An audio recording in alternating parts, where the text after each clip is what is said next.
Hey guys, welcome to Cleveland Moto Podcast, episode number 516. Light 'em up, boys. Oh my God. In case you haven't been out retailing recently, it is pumpkin spice season in Cleveland, Ohio. Yeah. It's official. All of your flavors are now pumpkin spice. I love pumpkin spice. I do too. Today, Renee came up and she goes, "Hey, Phil, I know you love pumpkin spice and everything. And there's a bottle of whipped cream, a can of whipped cream in the fridge that is pumpkin spice flavored whipped cream." What do you do up there when I'm away? And I said, yeah. And she goes, "But it's dated February of 2025. No problem. And I said, "That's from last year. When pumpkin spice whipped cream comes out at Aldi, I buy a lot of it." But the question is, will it still be good in that, pressurized, Ultra pasteurized. I'm going to vote yes. Yeah, I think it's going to be fine. I'll have to give it a shot in the near future and find out more about it. At least take the gas off the top. Also true. Yeah, exactly. So we'll figure out what's going on. For the kids at home, that's called a whip it. Greetings, Marshall. It's a whip it. So we're going to talk about a lot of stuff in today's podcast. But before we do that, I'm going to do the roll call. We're going to introduce the man to my left is Mr. Green. Mr. Green. So that's because we now have color-coded microphone cords in the interest of peace and civility and lack of... We now have color-coded microphone cords. It's amazing how helpful that is when you're trying to troubleshoot a problem. You can just be like, "That's a green cord. I know right where that's plugged in." So I made a small investment in cords. Everybody shake your microphone. We should probably stop talking about the cords before they hear us. Yeah, that's true. That is true. Excellent. Yeah, before we all get recommendations. And to his left, we have... Steve Sleepy. And to his left... Mr. Red, Johnny Mac. And to his left... Speedy Pete. And to his left... GSG Brown. Chris. Yeah, you are Mr. Brown tonight. And behind the bar today, Tom Pennington. So if you guys like the sound quality, Mr. Black, actually. You're Mr. Black, right? Since Mr. Black and I have an arrangement. We do have an arrangement. Fuck you, Mr. Black for Tom. Anytime we see Tom drinking Mr. Black, somebody throw your body in front of him, please.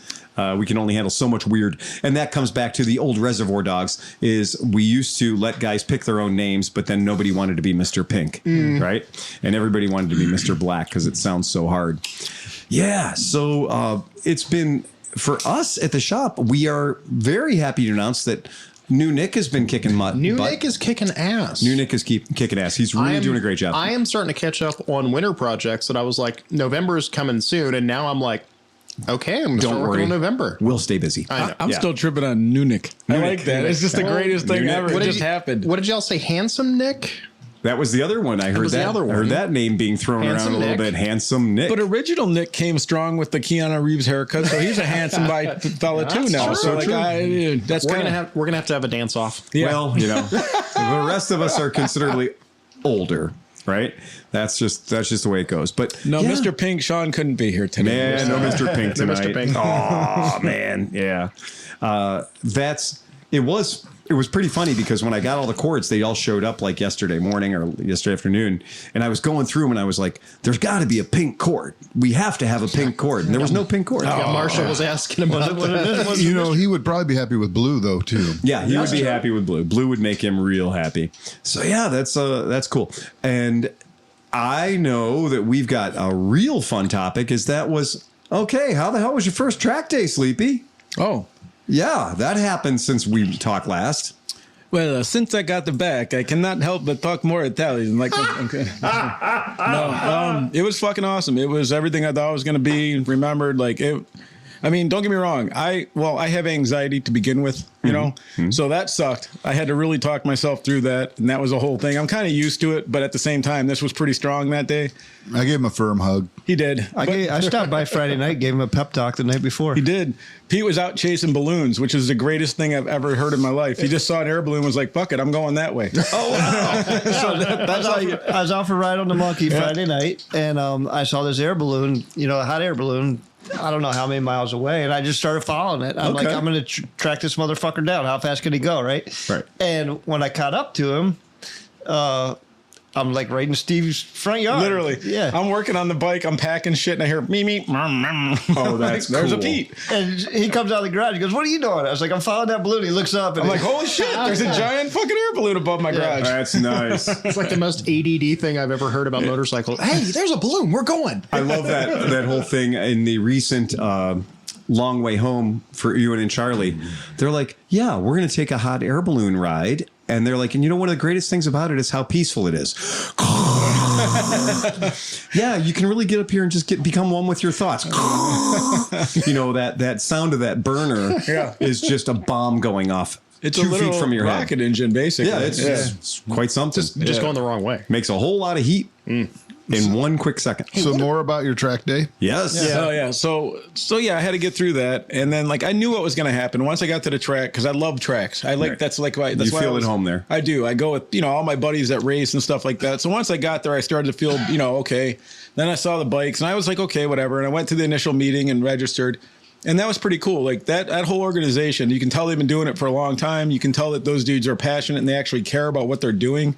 Like nobody there is like, all right, then what you're going to do is everybody's like, hey, listen, we want you to have a really good time. I want to have a good time today. Like I do this because I like to do it and I'm here doing it. Like you're standing next to my motorcycle back there. Like, so it's like guys that just want to get the hobby progressing and do it themselves. So this was fast tracks at Nelson's Ledges Raceway. Right. And, Which for what, $230? $230, and I'll tell you, I left there feeling like I should have given them more money. Like honestly, like the instruction was cool. I mean, granted, don't get me wrong. If he ever listens or whatever, the instructor was awesome. His name was John. He was an older fella, and he could ride the shit out of his bike when he wanted to. But like the first couple sessions we went out, he was being really conservative, and like a lot of the other groups were not. So like I was getting passed by these other groups, and I was getting a little snarly.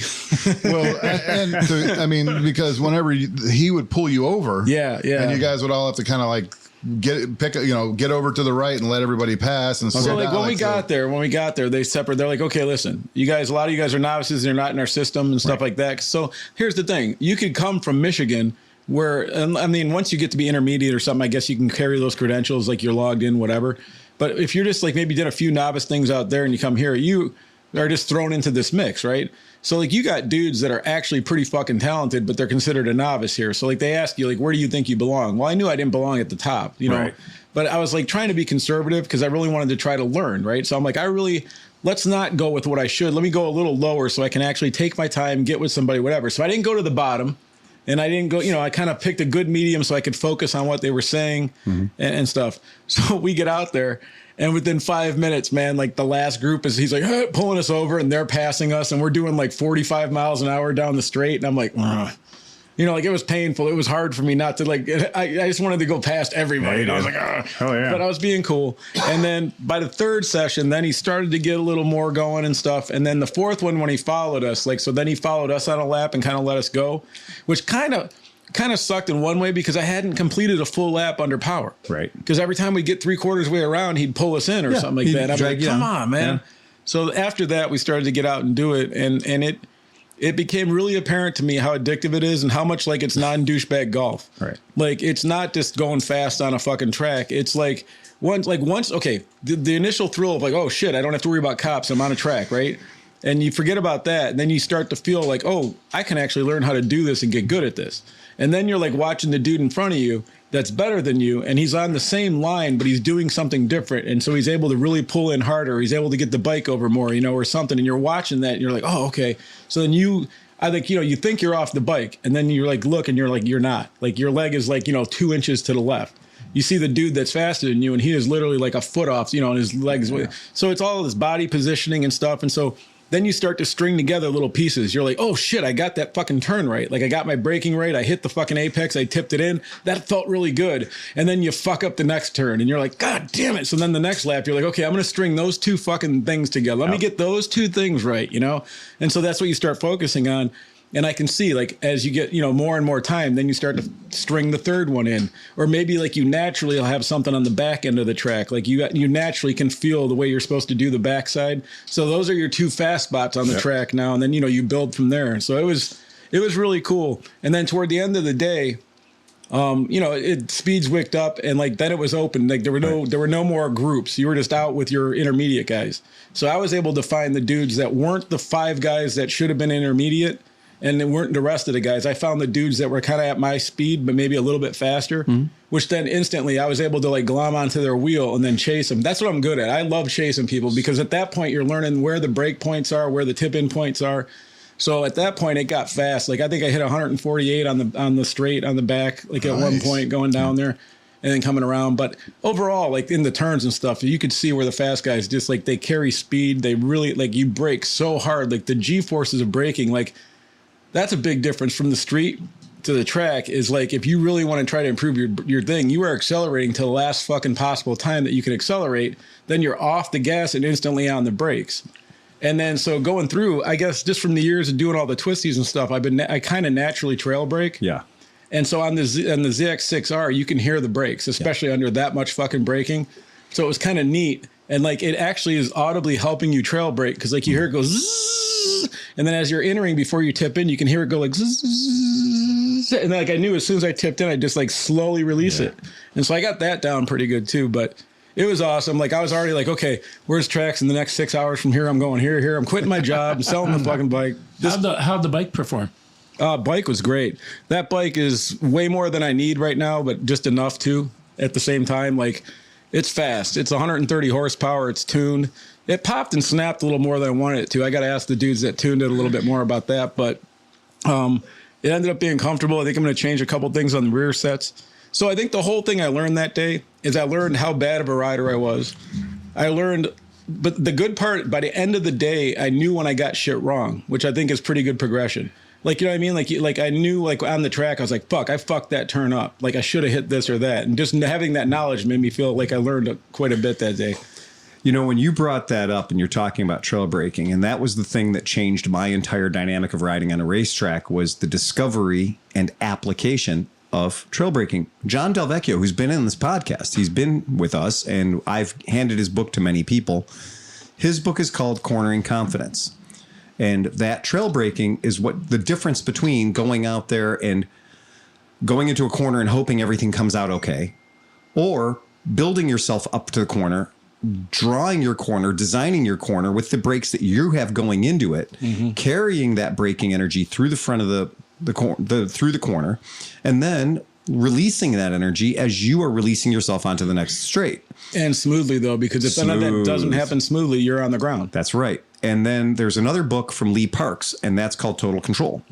And so if you're interested in, doing track days, or you're interested in just being a better rider, spending time, trail braking is one of the most confusing and often misquoted. I've had people describe trail braking to me incorrectly more times than I've had anybody explain it to me correctly. And when I go out on an event and somebody's like, oh, yeah, well, I had to do some trail braking in that turn. I said, 1, you should be trail braking for every turn. And 2, I use trail braking when I'm coming on and off the goddamn freeway. When I'm getting on the freeway, when I'm getting off the freeway, I'm trail braking because I want my front tire to be giving me the maximum amount of grip that it can be giving me.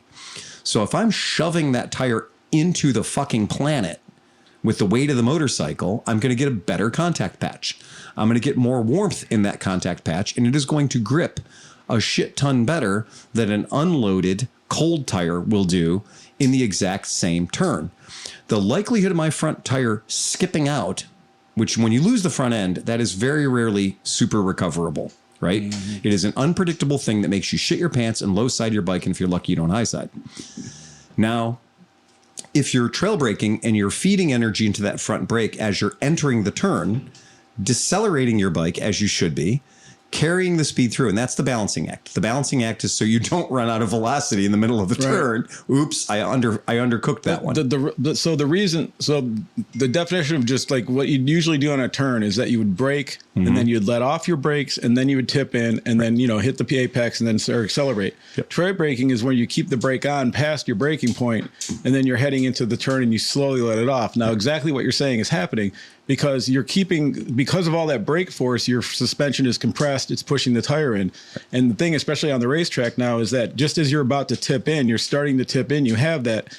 If you release the brake quickly, you unload the front suspension and you no longer have a front tire on the ground. No, you don't. And now you are on the ground sliding. Exactly. So it's like, it's not something like they even said, like, you know, like don't do that.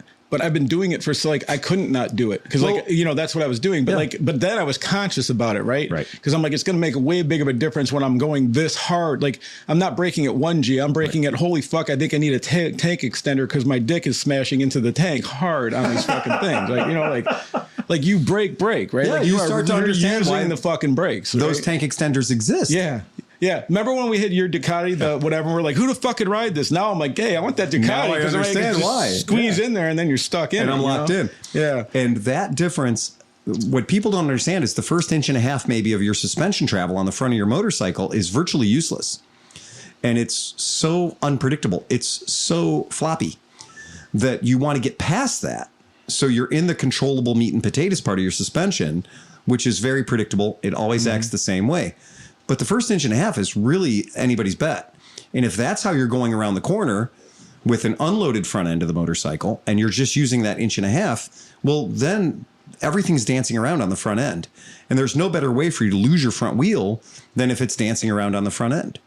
And once somebody took the time to teach me the total control method, when I learned it was the total control method, and then when I was reintroduced to it through John Del Vecchio's book, he brought it into a far more approachable theory. He made it very, very easy to understand. So if you are an aggressive street rider or you do want to do track days, it's a really good idea, like Sleepy, to go in there understanding what trail braking is, because you're instantly going to be able to be like, okay, understand that those braking markers there, the 1, 2, 3, 4, that's for vehicles that are big and heavy that aren't yours.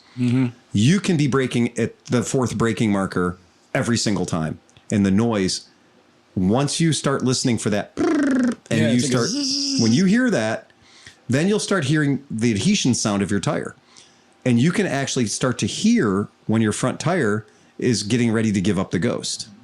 It's amazing. And on the electric motorcycles, it becomes loud. Beautiful boogers on your tires. I know you say you were just picking them up from the track, but No, I got. So You were collecting boogers. Can I say though that like, you know, people are like, oh, you don't need slicks for everything. Well, these Metzler track day slicks, they're basically road tires without a fucking tread. So they're, you know, it's just giving you more traction, right? And I can say they were fucking insane. I have never felt, because also I don't think I've ever run sport bike tires at 26 and 28 PSI. Like you drop it down kind of low so you get that contact patch.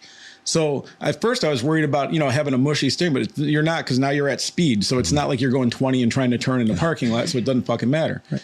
But man, it was like all that stuff, taking that all in. Like John's right. Like when you go to the first meeting, you're like, what did I get myself into? Because this dude's like, all right, here's 17 flags. If you see this, do that. If you're on the bike, don't do that. Get off here. If you're on the track, push this way. Don't do that. And you're like, yeah, I got some free instruction just because I followed him. I'm like, I'm going to go with him to the fucking thing, you know? For sure. I'm just going to stand behind Sleepy and they might not kick me out. And I'm like, okay, he just rattled off 6 or 7 different things you're supposed to remember in this one driver's meeting.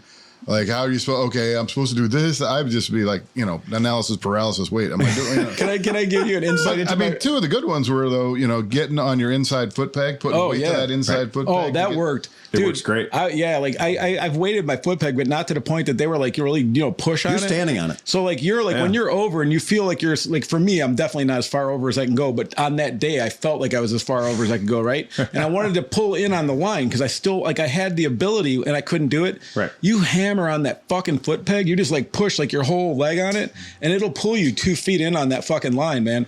Now, granted, I paid for that dearly 2 days later when I was walking to work in the morning and I thought my legs were going to fall Throw this off. picture up, Sleepy. But And they were saying, you know, staying off your arms. Don't have a lot of weight on your arms. This is, you know, when we're talking about your body posturing, you can see how forward your body is. Oh, yeah. You can see where your torso is. You can see how much work your left knee is doing on the motorcycle right now. And anybody who thinks that they've exercised enough before a track day goes in and comes out and goes, I did not exercise enough. No. Mike got some good pictures. That was Mike who got those pictures? No, this was the turn 13 photos. Man. Oh, Like, okay. I didn't know about that. And this lady was like, hey, if you want to see yourself, I'm like, there's no way they took a picture of me. And then the dude sends over all these. I'm like, holy fuck. Yeah. Like, I'm framing this. This looks like better than anything I've ever Yeah, fucking- it's really. I mean, you and your bike look really good. I mean, I told him, I was like, look, I've been on the track for a long time. And I've seen teams come out that don't look as good as Sleepy does. That's it. So that's great. But more importantly, you want to go out and you want to have the learning experience, and you can't have the learning experience if your equipment's not working correctly. Right. No, I put the time in. I mean, that's why I didn't go right away. Is I went over that bike, I rebuilt it. Like, fortunately, when I traded my Tuono for it, they built it, but they never raced it. They didn't do anything, so they didn't even finish it. So I was able to go through and just I didn't even have to do much. It was basically like getting all the parts and just getting to put it together myself. So I got. Did you make any changes in your suspension throughout the day? No, because the dude, that's the one thing that I lucked out on. The kid was a 6'3", like football player looking dude. He was he was like 24, right? So, but his dad was the financier of his whole operation. Okay. So I think the dad was actually taking my Tuono and he was getting rid of the kid's bike because the kid was more interested in girls, I think, than racing motorcycles at that point. Good energy. But he was 215, 220 with gear 235. Okay. So they had the bike tuned to him with so the stock suspension's fine on that bike. It is. It has all the settings, compression, dampening, all that. And then the spring comes from the factory, I think at set for about 190 to 220. Yeah, I was going to say about 190. Yeah. And it's still usable range is still 230. So you're not going to spring, you can't go, a lot of people like to crank them down if they want more stiff, but there's only a usable range of the spring and you have to keep it within that usable range. So that's set. So the suspension, I have to say, when I started to get decent, I was hitting the carousel pretty hard and getting and leaning into it and stuff. I had zero bouncing, zero on my Africa Twin when I was trying to hammer on that and I had it loose, it'd be fuck, and you'd be bucking Bronco. Yeah, pivoting. None of that. It was smooth as fuck around the turns. The power was good, so I had the ECU tuned at Superbike Tuners down in North Carolina. And I got to call them because I don't know if I was supposed to block the Paris valve off or something. But John will tell you, anytime I decelled, it was fucking crazy. But okay, so I'll bring you up to speed on that. Don't care. Yeah, but So is that the IAC? it could be the IAC. But if they tuned it to remove the Paris valve and it's open, then it'll do that unnecessarily. So on the Z900, I just, at that point, I found the tube and I put a marble in it with two zip ties because I just, whatever, and it blocked it off and it worked great.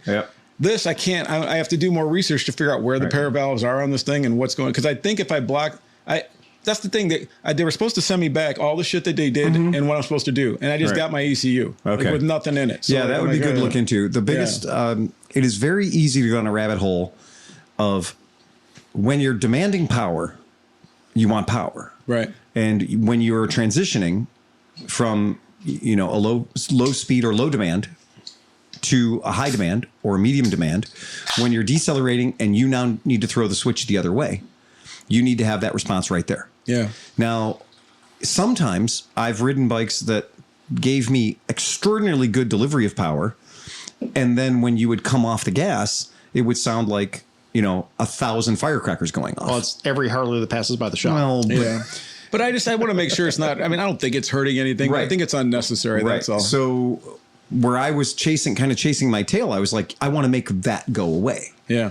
And they were like, yeah, the burble, the after, those are just the noises. The kids are calling it the burble tune. Well, it's the noises that are happening when you are closing the door. Yeah. Right. Well, when we put power commanders and stuff on some of the scooters and everything, one of the things that those did was stopped all the fuel when you first went no throttle, zero fuel, therefore zero back popping, zero Almost anything. none. Unless it came to an idle, then it would give fuel back to maintain an idle, and maybe that's just something they didn't put into that. Yeah, I don't know. Yeah. I'm going to call the guy because they should be able to tell me all the things and whatever. I had an SV that I was kind of making myself crazy about on the trailing throttle, where anytime if I was coming off of full throttle, even into mids, I would get, ta to the bang, to the back, to bang, to the back, bang, bang. And I was like, Jesus fucking Christ, there's something wrong. I got way too much unburnt gas. I have to think you'd get better engine braking if they're not allowing zero fuel into the engine, right? So I kind of I freaked out about it. And I went to the guy that I was kind of back and forth with on the ECU on the SV. And he was like, well, let's take a look at it, because some of that could just be artifacts of unburnt fuel that's just going to do that, and I was like, oh, okay, but I'm concerned that when I'm trailing throttle, I'm not getting a good deceleration throttle. Not getting a reliable running down. And last thing I want to do is have any explosion pulses when I should be coming down off the throttle. When I'm trying to slow down, the last thing I want to do is have anything that's creating power, because my clutch is completely out. So I don't want to have my back tire jumping around as I'm decelerating. So I got a little freaked out about it.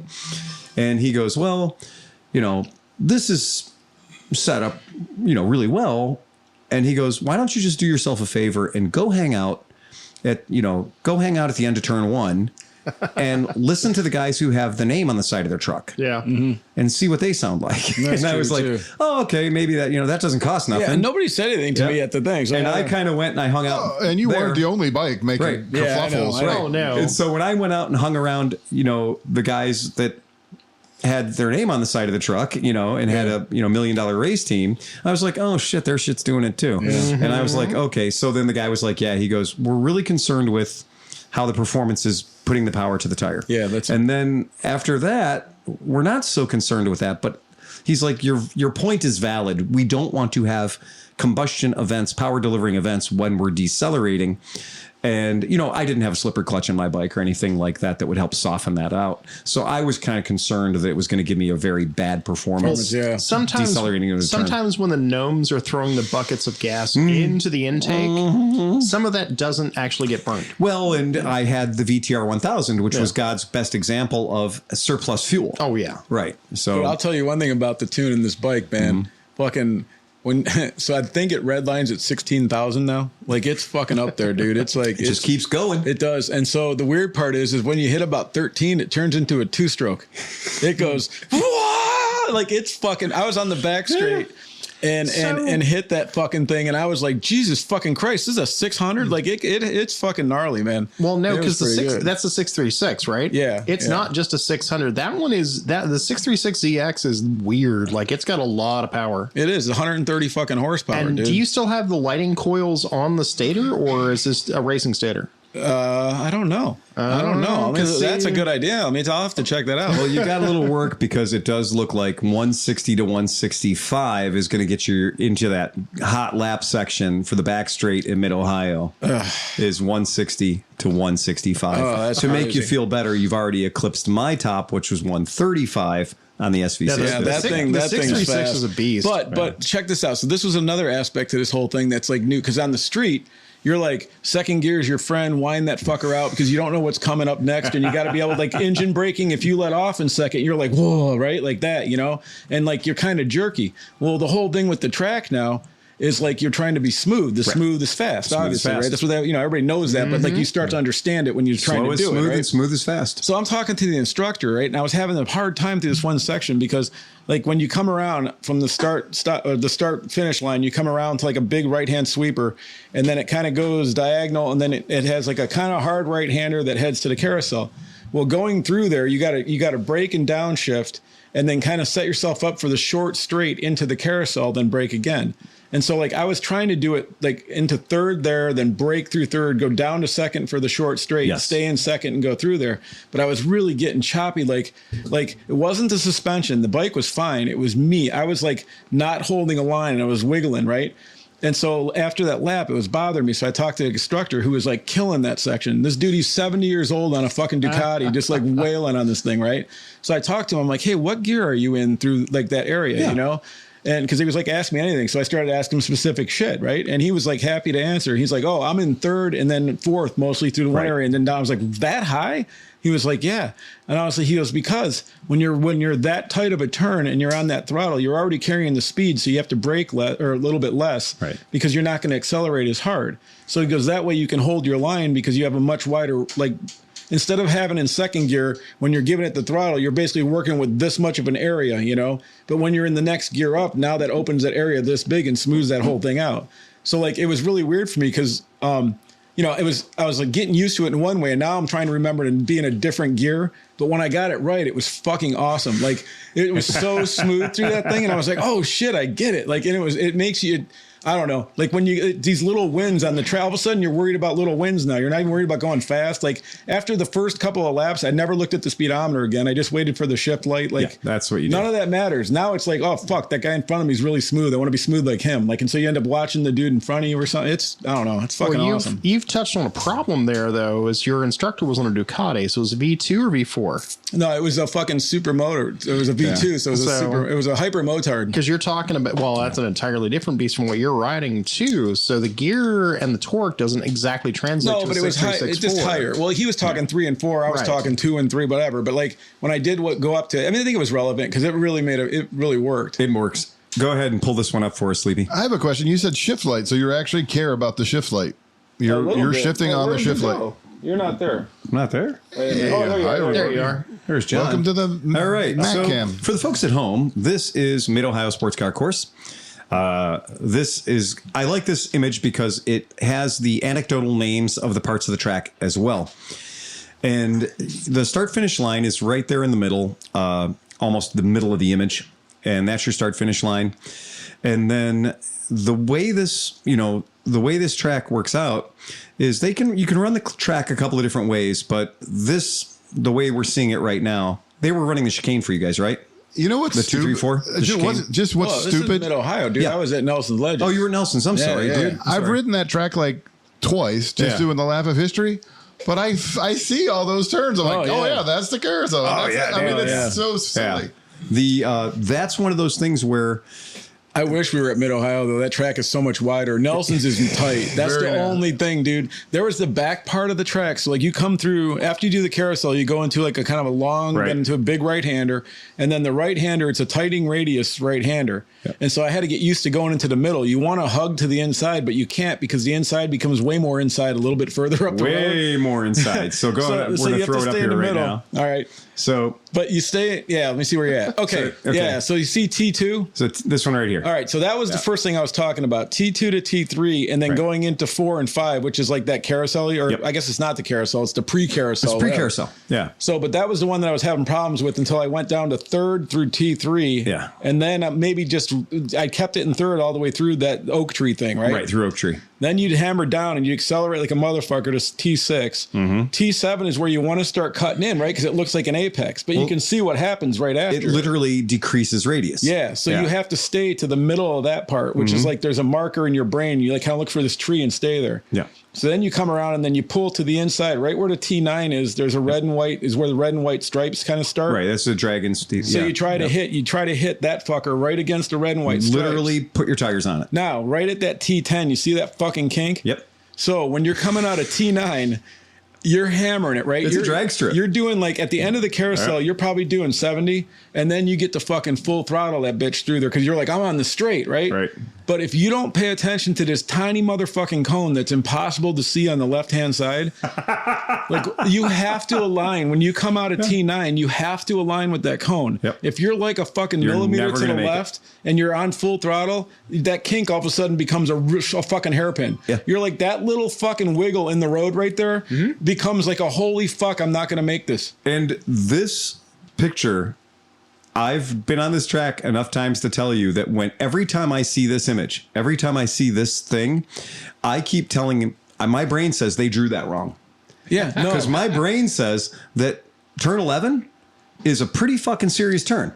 But here's the weird part. It'll fucking fill you every time. So the thing I'm talking about was T10. This is before the kink. Yeah. So like you got to hit that. If you don't hit it, you're off the track. You're gone. So many people just go off. I just text Kevin. Yeah. Because he's racing there next weekend. I'm like, oh God, you should be fucking watching the podcast right now. Because Cinch is literally walking you through the track. That marker cone. So when you come out of 9, if you blow it, you're never ever going to make it to 11. No, dude. It is. And when I draw this track, if you gave me a pen and paper right now and said, draw this track, keep the track up. You see the way it kind of looks like a straight line between T9 and T11, turn 911. I would have drawn that with a much bigger swoop in it. Yeah, dude. Because to me in my brain, everything between turn 9 and turn 11 is a sudden curve. dude. And here's the weird part. So like, so all that happens, and then the kink is there, right? Yeah. And so when you're following somebody and they know the track, they hammer through the kink, and you follow them, and you don't even know it's there. You have no idea it's right, there. and you just end up leaning more, Yeah. and then all of a sudden you're coming to T2 12, and you're fucking on the clampers, and then you try to do your best to get through there, right? Well, I mean, as soon as I had nobody in front of me, I killed T9 and 10. I was like, fuck yeah, I got it. I got it inside the cone. I'm like fucking 100 and some miles an hour in the kink. And I'm like, oh fuck, where did this turn come from? And I because your brain goes, I just did it right. How can I have another right? Yeah. And like, so I let off and like, not let off like I was going to get hit by anybody, but I let off like hard pace. Oh, yeah. And I'm like, fuck. And then it comes and it wasn't even really that much. And I'm like, fuck. And then I'm like, I'm still in the middle of the goddamn straight. Yeah. And then you hammer again to T12. And like, I did that. So anytime there was nobody in front of me, I kept freaking out at that fucking kink. Ask Dean Middleton about doing this in the dark. Oh, fuck that, dude. For 24 hours. I don't know about that. Well, that's the funny part. You keep talking about being on the foot peg and leaning in. Yeah. And Dean is one of those rare riders, because I've watched him do it. He will not lean. He will not put his knee out. No, he does not put his knee down. Well, I'm telling you, tucked in as hard as he can be. There was a dude. There was a doctor who came, and he had like bought probably at State 8 Cycles last week a ZX10R.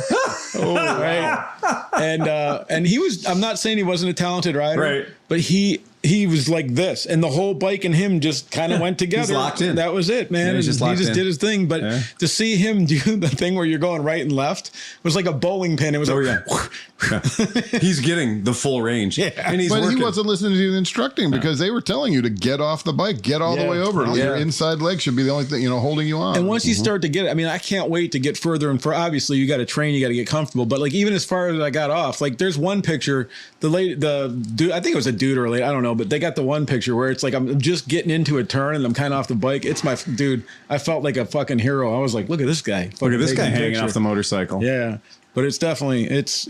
Go ahead. I'm gonna pull up our screen and you can stop me when I get to it. Oh, I really enjoyed watching you and going out. And Peggy came with me, and I think she even had a good time. Those are some good hero shots. That one, I like that one. That one, yeah, that's a good one too. Yeah, that's a good shot. That's a great shot. Yeah, it was fun, man. That was a great shot. I can't wait to go again. I'm very happy. Your knee's not even close to the ground. Come on, I'll get there. Can't you get an elbow down? There wasn't much left on the tires at the end of the day. I did pretty good on the fucking range of tires. And that's, I mean, really what it comes down to is everybody's going to argue about body positioning only because there's multiple different schools about it. Also, we've changed the way we race. It used to be you're going to set yourself up for your turn way ahead of the time, and you're banking energy and you're writing checks every time you make a turn.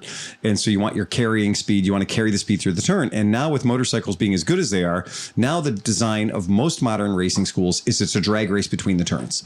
So you break the fuck out of it because you can. You break the fuck out of it. You have your traumatic moment going through the turn, and then it's a fucking straight up drag race to the next set of turns. Yeah. And that's different than it used to be. It used to be you'd want to carry as much velocity as you could all the way through the track. And now they don't race the same way. They don't drive the same way. It's a different system.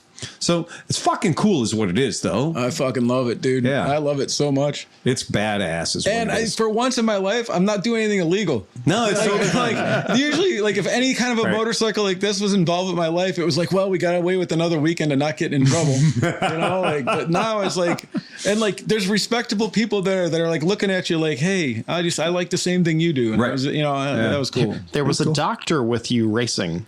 Yeah. There you go. We used to know a guy that used to fly his plane in. So he'd fly his plane in and he would land at the airstrip by the track. He would have his motorcycle shipped to the track. He'd park his airplane. He'd come over to the track, race, track day, and then go back to his airplane and fly home. And then somebody would ship his truck back to his house or wherever he was going next. There were a couple guys. Yeah. I put a video up. If you go to the video, when I first get there, I'll pass this one group of dudes on the left. Their bikes, they look like a race team. Yeah. They're like all lined up. But they all had like, fucking like fully race prepped Ducati VR4 Panigales. And like, so they'd be in, the elite group, wherever the fuck they're called. And no disrespect, all those motherfuckers are fast. Like they are fast old dudes, man. That's cool. And you just hear those bikes, they'll full whine, those V4s. But like, because like most of it's inline, a couple of V twins. But all of a sudden you'd hear them dudes like, At Summit so Point, good, you could man. always tell when it was the Battle of the Twins. Yes. Yeah, You could absolutely. always tell Battle of the Twins. That actually, I don't want to say it too loud, but the Battle of the Twins is kind of what got me into that Buell.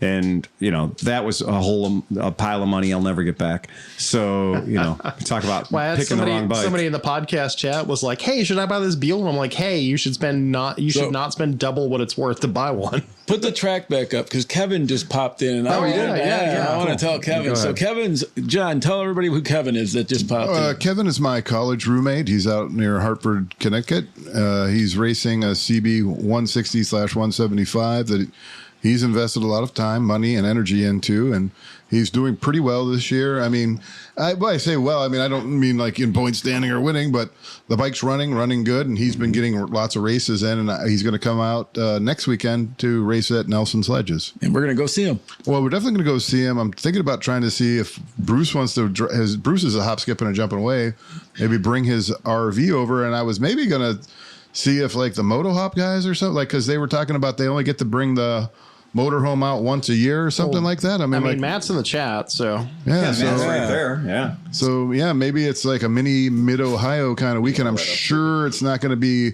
Mid-Ohio chaos because there's racing and it's going to be a lot quieter, but it'll be a chance just to, maybe get out and chit chat and watch some racing and have a nice little weekend. I don't know. Hold on. There's the John cam. Here's the John cam. Yeah. Yeah. So like I said, I texted Kevin, so he chimed in and he was watching I know this way. some of the stuff. But interestingly enough, talking about CB 160/175 racing. Well, he says, "Hey, John, I took third overall at Mid-Ohio in my class. I think that's pretty okay, motherfucker." And again, I did say you were doing very good. I didn't, I don't know specifically how well you're doing. So, Kevin, T3 into T4 into T5 is fun. T9, that carousel thing, that's where you want to fucking figure your shit out. T9 going into it, T10. Right at T10, there's a cone. You got to be to the right of that fucking cone or you're not going to make that. Well, you might be able to on the bike. T9 to T12 looks like it'd be the most fun in the world. Like, I want to hit that as hard as I can. Yeah, and that's it. And the kink will sneak up on you, but you'll get it. But and the rest is pretty straightforward. There is a bump right before T1. There's a bump that'll get you as you're heading in there. Try to stay to the inside of the track. Nelson's Ledges knows that bump. Right there. You got to stay to the inside by T1 up there. And then on the back stretch after T11, between T11 and T12, there's a fucking bump. If you stand on your pegs and let the bike bobble, you won't feel it. But if you sit on it, it'll fuck you up. But so you've been communicating with Kevin about a project that you've been looking at. Yeah, I'm addicted. Yeah, so you're trying to find an extra way to get on the track, and part of that has been considering vintage racing. Yeah, well, and you just sent me a video of none other than a CB 160/175 racer that you can pick up for short change. Yeah. Which, interestingly enough, it was what was Kevin's original race name was Pocket Change Racing, Kevin. I pulled that one out. I found some of your old Vance and decals that you gave me the one time. Hell yeah. Matt wants to know where he's hauling the motor hauler. To Nelson's Ledges Raceway. There you go. That's close from that. Yeah, that's not far. Well, that's from what you I guys figured. at all. It's right out there. I mean, if he wanted to go out there and camp out, watch some racing. Next weekend? Next weekend, yes, sir. So Marshall asked, how many laps do you get to do? Well, you just get time. So basically the hour at least this is the way Fast Tracks does it, but I think a lot of different organizations do it the same way. But they divide the hour into 3 sessions. So usually it's like the intermediate guys go from the beginning of the hour to the 20 after. Then the experts go from 20 to 40. And then the novices go from 40 to the beginning of the hour, and you repeat that. But then as a novice, at the beginning of the hour, then you have 20 minutes of class. So as soon as you get off the track, then you jump into this class, and you're thinking like, oh, fuck, you're tired, whatever. But they make sure you get water, whatever. But the classes are all so good that you're not even mad about it. Like, you learn a lot. Like, you're just on the track doing this, and like you feel like you're making mistakes. Like, not fucking up, but like you're like, I didn't do that right. And they kind of know, like, I guess they've been doing it long enough. They kind of figure out the progression of guys.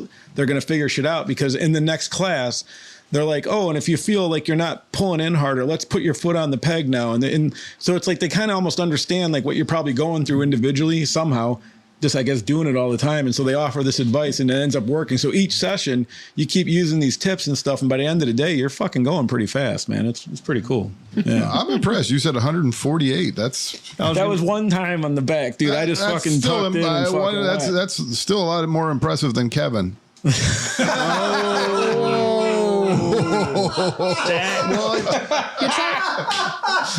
I mean, Yeah, but Kevin wasn't backfiring. yeah. Hold on, we got to get the Johnny Mac cam on that one. Oh, wow. Here, wait a minute. I gotta get the right cam here. Never be afraid to throw a brother under the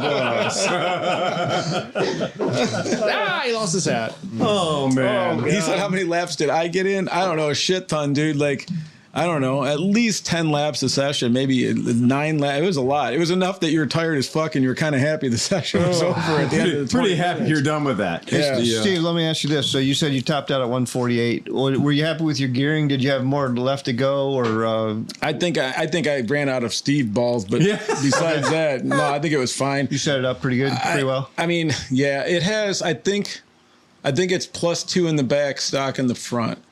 So it's a little nippier than just stock. I think it's not going to maybe +1. I'll have to look at it, but it's a Vortex sprocket, and I know it's different. It's either +1 or +2.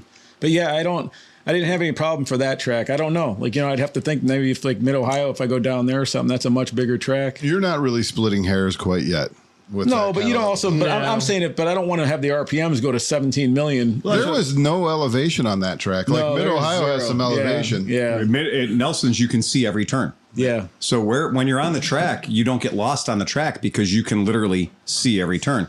The downside is if you're like me, and when I'm going to a track, I can be like, oh, the stand of pine trees. So then I can reacquaint myself if I'm having a fuck you moment where I'm like, oh, have I gotten to the trees yet or the corner or whatever. And so sometimes when there's a track that doesn't have any, terrain features, even Circleville, as small as Circleville was, on the back straight, you're literally running into trees. Like you're heading into the forest. And the thing about Nelson is kind of fun is it's kind of a hillbilly track, but like literally in the fucking class, they're like, you'll get used to this. When you come to the last turn over there, like as the thing, he's like, what you're going to want to do is as soon as you can make the yellow road sign out that's a street over back there, that's when you want to hit the brake. That's when you're braking. Yeah, that's the unofficial official braking marker. Yeah. If the raccoon throws a pine cone at you, you need to brake. I learned about the bump at Nelson's Ledges kind of the hard way. I got embarrassed, but it's a fun track, and I'm glad it's close to us and everything else. That's super cool. And if we can get the Lorain County Speedway thing going, dude, that's going to be mini moto heaven. We have Spec Buddy at the shop right now. Anybody wants to buy in? It's about what, 1,500-ish. Yeah, not even, right? I mean, come on. That's going to be it. Well, we got about 7, so. You guys remember way back last week when we talked about going to Isle of Man and how it's so fucking dangerous, but not just for the guys on the motorcycles. Well, some fuck knuckle this year, just a few days ago, in fact, decided he was going to walk across the street. But he walked across the street where people are going 178 miles an hour. And that traffic will close on you quickly. It'll close on you real fucking quickly. And the thing is, this dumb shit climbed a fence to do it. And so Oscar and I have literally been where this guy crossed. There's a part of the track right after the start finish that's called the Big Blue Fence, right? So there's it's a Catholic school or whatever it is, big place, and you stand by the Big Blue Fence, and that's where you get those pictures where the bikes are like right fucking in front of us, right? So we're on the good side of the Big Blue Fence, but right across the street from that is a gas station. It's the first gas station you pass on the Isle of Man, and it's barricaded up and all that good shit. Now, here's the problem: is if you want to throw this up a little bit, Sleepy, I don't think we're going to step on anybody's toes. This fella in the pink shirt and the arm cast. No, I'm not lying. The guy's in a pink shirt and the arm cast. He walks across, and you can see that no sooner does he clear the fence than a motorcycle goes by him at Mach 7. Example, 3, 2, 1. There it goes. So that guy and everybody's yelling at him. And now he's going to start flipping them off. And you can tell he's wearing his arm cast ornamentally because he's gesturing with the bad arm. He looks sober too. Yeah, he's so clearly sober. Did he need smokes that bad? Yeah, he is truly giving the giant fuck you to the entire operation. So yeah, that happened. So no faster do we talk about it than some fucking dipshit crosses the street at the Isle of Man and has to go through several levels of barricades to make that shit happen. So yeah, not great, guy. Way to almost erase yourself from the gene pool. So You know that's what? a thing. You know what? Not opposed. I mean, if it had hurt a rider, I would have been mad. Well, yeah. Yeah. But this guy, if he needs smokes that bad, man, you just have him, Ubered to you. If a rider hits a bird at 170 miles an hour, that fucks up the rider. If a rider hits a 190-pound human being at 170 miles an hour, then it's all going to be a bad day for everybody. I mean, Marshall asked if they arrested him, but my question is, so the follow-up to that, the story follow-up is, if you jaywalk in Cleveland, Ohio, you don't get a ticket. Right. If you jaywalk at the Isle of Man, you get 6 months in jail. Wow. So that little shortcut he took, and by the way, there's a bridge that goes over there. I shared some pictures of Kevin's bike I sent to you. I don't know if you can come up or not. Cool. The 6 months in jail 6 months in jail for that. for walking across the street. Well, I mean, you literally are putting people's lives at risk. Couldn't be bothered. It's a closed course. I mean, at that point, and if there's a way to get there and not be stupid, do it. Yeah. Well, they have made accommodations because they've been doing the race for 100 years on the same piece of fucking road. So I've been there, and there's not too many places where you're like, okay, I want to go to that gas station, and they've made it impossible to get there. There are bridges. I need a morning beer and some smokes. Yeah, there's a bridge. Get there. So, that's a thing. The other thing, and John, if you can throw those up to the Facebook ClevelandMoto group. The chat or just the regular? Yeah, okay. I'll see what Whichever one you want, either the chat or the regular ClevelandMoto. Okay. Just let me know. We're going to get to that. So apparently BMW decided that it wasn't okay for me to just own a BMW motorcycle anymore. Somebody decided to make a flat tracker kit for the R9T. Oh. And I already like the R9T. It's one of my favorite bikes to look at. I enjoy looking at the R9T. You own 2 of them. I do own 2 of them. And I like the R9T. But I just started liking the R9T just a little bit more. And if Sleepy pulls this picture up, you can see why. Because it's fancy. This is the R9T flat tracker kit. And you actually own one in black and silver, right? I do. I own this exact same motorcycle that they have modified in the picture. Yeah, I like it. I think it looks really good. I think it looks super cool. Yeah, I like that bike. I think that's a cool looking bike. One of the weird side effects of the current economic situation we're currently finding ourselves in, people are going to keep their vehicles longer. Yeah. And they're going to want to customize them more. Yeah. And this is a thing people should look at it, which is, I have an R9T. I like to do something cool with it. Yeah. Here you go. the chat. Yeah. And I am all over this. I am all about it. Like I've always, it's a cool looking bike. Exactly. The only Harley I really like are the flat tracker kind of look. Yeah, That's my thing. I definitely have a soft spot. Stort's kit. Am I getting that right? That's correct. Yeah. I love that with the whole flat track look with the side pipes, and this scratches that itch. It does. It really, really does. It's a cool looking bike. The Indian FTR is a good looking bike too. It's just a nice, damn good looking bike. It's very rare when somebody does a tracker conversion to a motorcycle, and I don't just instantly love it. Yeah. It's a thing. Like everybody, style. I need a Brat, I need a Chopper, I need a Bobber. You know what? I want a flat track. Yeah, I've had a lot. Like I built a lot of cafe racers. You know, I like the bump stop looking seat. I like the low handlebars, the whole deal. I've always been a fan. Yep. But definitely, as I'm getting a little bit older, something's very nice about a nice upstanding riding position. Handlebars that are where they're supposed to be. I've always liked flat trackers, and I never thought for 1 second about doing a big fucking oilhead R12 tracker. They're so I mean, hex heads and oil heads both are so prolific now, and the bottom is kind of dropping out of them. Yeah. So this is a no-brainer. It's a cool bike. Good one. Yeah, I like it. It's a cool bike. I've always liked those. I thought ever since we went to Portland and watched them race and stuff, They sound great. They look great. I'm sorry you sold that one so fast that you had. Oh, the FTR? And I never got a chance to ride it. I know. I wanted to ride that too. That never came to a podcast. I'm a a little upset about this. Wait, bikes don't go up for sale to the general public until they've been to a podcast. Oh, New rule. Fucking guy. Well, you know what? Fuck you. When somebody's Go fuck your ass. Hey, somebody- the one thing I learned about Phil is that if somebody shows up and goes, "Look, I am going to rain money on you like you're a fucking stripper," he's like, "You know what? Sold." Yeah, and I'm going to tell you guys, that was my opening price. You know, when I got that bike and I took it in on trade, I looked at the market and I was like, well, this bike's had a lot. You know, it's been tuned. It's had some money thrown at it. It's very tasteful. It would have been better had it been the red and white and black livery, not just the black. But who cares? Bibberty. I took it for one ride, and on the one ride, I was like, well, that's pretty fucking cool. Yeah. Right? That's pretty fucking cool. And so that one ride put $1,000 extra on the price tag. And it turns out the right human being showed up because I knew he was the right guy because he didn't even counter offer. No, I walked out and you were like, "All right, cool, see ya." Yeah. I was like, "Did the FTR just leave?" Oh, that guy had been looking for an FTR for a long time. And we came in, he was like, well, I was going to give you X amount for it. And I said, here's all the takeoff parts. And here's all the things that have been done to it. And he went, "Oh, I'm sorry, I insulted you."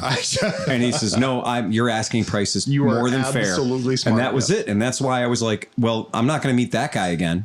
No. Right? I get one shot at that dude. Well, he knew what he was getting, though. You know what I mean? Happiest guy in the world. That's kind of the thing. But I love the idea. I wanted to try it though. Oh, because I kind of was it the winter? When the fuck did you have that? Because we didn't ride it for some reason. It was fucking November. Yeah, that's right. So the bike came in like November 14th. Yeah. And then it was gone by November 19th. Because if it tells you anything, I didn't get a chance to ride it. Nobody got a chance to ride it. I rode it one time. Yeah. But this idea right here, see, one of the things I kind of miss right now in this period of time is that the chopper craze was cool. The cafe racer craze was cool and everybody got into it. And, you know, there are these little crazes where it goes, "Oh, I got to do this thing. It's awesome." Everybody's doing it right now. You neglected the Brat bikes, the Street Tracker. All the stuff. But right now seems to be this lull period where nobody's customizing anything. Nobody's really doing anything kind of cool. They need to bring back. Are you insane, dude? You know what they need to do? They need to bring back the 1920s board track racer type bikes. Baggers are like fucking, dude. They're making baggers with like fucking stereo houses behind them. Oh no, that's I don't. I mean, I just saw a video of the sound. What is it? The sound of baggers. That's like the rave scene from like 1994. But they were at it's too late. They were at Southeast Harley or whatever. They had this whole thing. They have an SPL competition for fucking baggers. Yeah.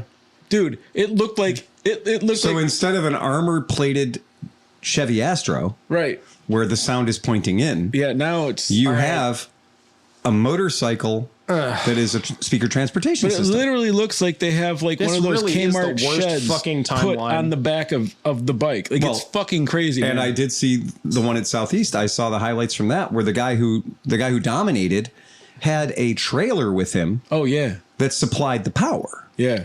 So the man was off grid. He had so many wattages. He was abusing Ohm's law so violently. He was sponsored by Predator. Yeah. Hey, I know it ain't our thing, but like they're fucking passionate, so I'm all about it, man. That was cool. It's different, you know. But like all them dudes still had the 36-inch front wheels, so these bikes have to be hundreds of. That's going to be the $5,000 bikes in 10 That's years. the trick. Yeah, and that's already hit the scooter community. We have people here we have people in Cleveland that have Kymco scooters and have Suzuki Bergman scooters that have 48 speakers on them. Mm-hmm. So the human being can barely get on the bike, but it's nothing but a speaker transportation. What do you have system. to say, Tom? I am so disappointed.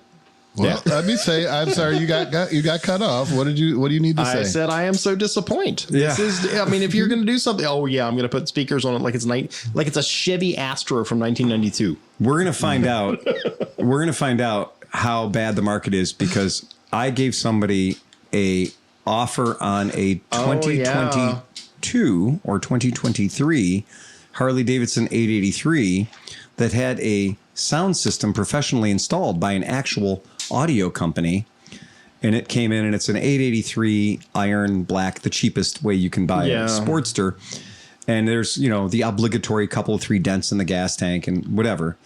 But he came in and he's like, well, it'd be great if you can give me like $3,500 for it. And I looked at the bike and I was like, that's a $2,200 bike. Like, it's got the nicks, it's got the scratches. Do you have the original exhaust system that you replaced with household plumbing? Nope, you don't. Okay, do you have the original front fender? Do you have any of the stuff that you took off the bike? No, I don't. I was like, yeah, that's a $2,200 bike. The funniest part, I think it'll come back. The funniest part of this conversation was it was a 2023 Harley Davidson. Yeah. Didn't matter what the rest of the numbers and the letters and the bullshit and what was behind it. And I was wheeling out at the same time a Vespa GTS 250IE, which is about 15 years old. I was going to say, year of our Lord 2007. And I'm wheeling this bike out, and the problem is this Vespa, which is 15 years old and a 250cc fuel-injected bike, is worth more than a Harley-Davidson Sportster. And in my head, this doesn't work. The gear's kind of stripped. Because it's a Harley-Davidson, and they're supposed to be worth real money. They're supposed to be worth money. And that's where it gets into this kind of a thing where you're like, okay, well, this is a crazy upside-down, topsy-turvy world.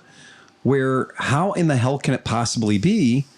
And I'm sorry, it had to be a 2022 because the 2023 was the Nightster. So it's got to be a 2022 because that's the 883. And it's disturbing. I think at this point, the Harley Street 500s, they have to pay you money to take them. They're not. Those Indian made bikes are just worth Which is less. sad because they actually look kind of cool. They're worth nothing at that point. Isn't Dan working on one in Cincinnati? Dan had something. I saw Something. He had like the 500 or 750. I think it was an XT500. An Indian bike? Yeah. He said it was his They changed the steering head nephews bearings or something like that. Yeah. He said the bike wouldn't turn. The kid was riding a bike where it literally was center locked. Because I have heard headset bearings on the XT500 and the 750s are no good. He said it had zero grease. Zero. Not 1 ounce of grease on that fucking head bearing. It's still in my head that a 20-year-old Vespa is worth more than a Harley Davidson. Does not work in my head. It would have to speak to the absolute devaluation of the 883 platform. Exactly. And that's really, I think, what it does. I think that's the part that nobody can square themselves with because for so long everyone thought their Harley was worth 20 grand. But when you've got a bike that is that bike, it's not great. Yeah, it's not great. Here's a good message for you. That's the bet and win conversation. Oh, hey, Phil Renee says to remind you to bring the pink bike in. Ha ha. No, we left it up. Did we leave it out again? We left it up by the dumpster. No, it's inside. Oh, it did come in? It is inside. All right. No, I think I left it by the trailer in the shop because I knew if we left it outside, we literally would leave it for the Jawas. Well, what's going to happen is this customer brought in a bike that was glued and fiberglass together. So, the previous owner, in an interest of like, let's put all the parts in one place to sell it, said, well, we can't put all the parts in one place if all the things that the parts get hooked to are broken. So they glued the bike together. So that is the best. Really? Yeah. That is the best Kymco ever built. Hands down. It's the Bet and Win 250. Okay. All right. Objectively, it's one of the best bikes ever built. All right. But this is the worst example of that bike you could ever possibly get. It's at 25,000 miles. It is worn out. Somebody like took the bike all apart and said, I'm going to fix it. They probably got it for free or it was stolen. Oh, yeah. So they got it for free or it was stolen. Somebody took it all apart and said, I'm going to fix it. Meth was involved. Yeah. The bike was completely systematically disassembled. And then somebody said, get that fucking thing out of the garage. And they went, I can sell it. There are people dumber than me on Facebook Marketplace. And so they put it back together hastily with no rhyme or reason or hardware. But with wire nuts. And they literally took the entire wire harness. They had cut the ECU out of the bike. They had cut everything out. And they put everything back together with brown wire nuts. So everything was reconnected. Like hundreds of wires? Like at least 16 you could see from the outside of the bike. Oh. We weren't going any deeper because we couldn't go deeper because the bike was no shit glued together. Yeah. If your mechanic welds the hood of your car closed, get rid of your car. Yeah. Okay? If the mechanic welds the doors to your car closed, get rid of your car. Yeah. What they had done is they put the fucking bike back together again and painted it periwinkle, or what is that color? Mauve? What's the color? It is hot pink. It was hot pink and hot pink and purpley, black. pinkly, right? Yeah, and they black. did not remove the Bet and Win stickers. So it was over the Bet and Win stickers. Well, they didn't remove the plastic, the rubber off the floorboards. They bondoed over the turn signals, boys. And I'm like, oh my God. And They should have just taken a thing of spray foam after they stuck it all together no, and filled it in. I think they kind of did. from the outside of the bike at 20 feet, I could see the RTV and silicone literally dripping out of the body seams so now it's onto the ground. It's unsinkable now. No. It is definitely unsinkable. It's the amphibious Benwin. But then I looked at the exhaust system. There's supposed to be 5 bolts. There was one finger tight holding everything together. Then I looked at the shock. There was no nuts on the shock. So this bike was clearly get that out of the garage. And somebody's like, okay, I'll get it out of the garage and I'll make $50. So the person, our victim, our customer, paid money for it. And I said, if there's any way on God's green earth that you can get that money back, if you bought it from a friend, if you bought it from somebody you know, if it's comprehensive insurance, you need to get that money back. And I said, is there a title? Oh, they said there was a title. And I'm like, well, before you sign a title and before you take any possession of this, I would recommend contacting, law enforcement or somebody to try to make a case for like how you can unbuy this bike, because this is what we see a lot of in our world is I just bought this. Can you fix it? And no, we can't. In this particular case, it's like, no, we can't, because you don't have enough money to pay us what it would cost to fix it, because I know what you paid for this, right? And other things exist. So if you had $1,200 more, you would have bought $1,200 worth of bike. If you had more money, Right. we have a Bergman. Yeah, there's a lot of things. But anyway, the idea is just to make the point. The cocksucker is legitimately glued together. Yeah. That's insane. Yeah. It's And not they're a good like, thing. and she goes, well, it couldn't be glued together all the way because they said that they changed the starter and they changed the fuel pump and they changed the voltage regulator and they changed the this. I'm like, they told you all this. This is not making it better, actually. And she's in my like, head. yes, they told me all this. And I said, are you aware that people lie in your fantasy world? Yeah. And meanwhile, any one of us would have seen this bike and went, oh, we get to drop it from a tall building now.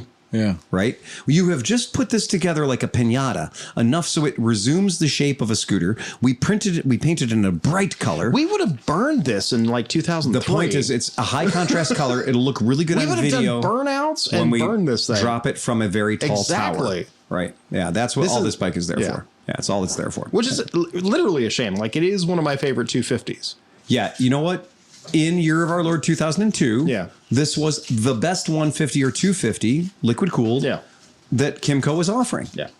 But since then, there have been 53 bikes I can name that are better. Bike, yeah. Right. Including. Well, we had this conversation about the people and Liberty. Right. There was a day when it was really great, and that day has passed. Yes. Right. And 1984 Ford Escorts were legendary at one point for their reliability. No, and that is 87 no was the good year. longer the case. Yeah, that's it.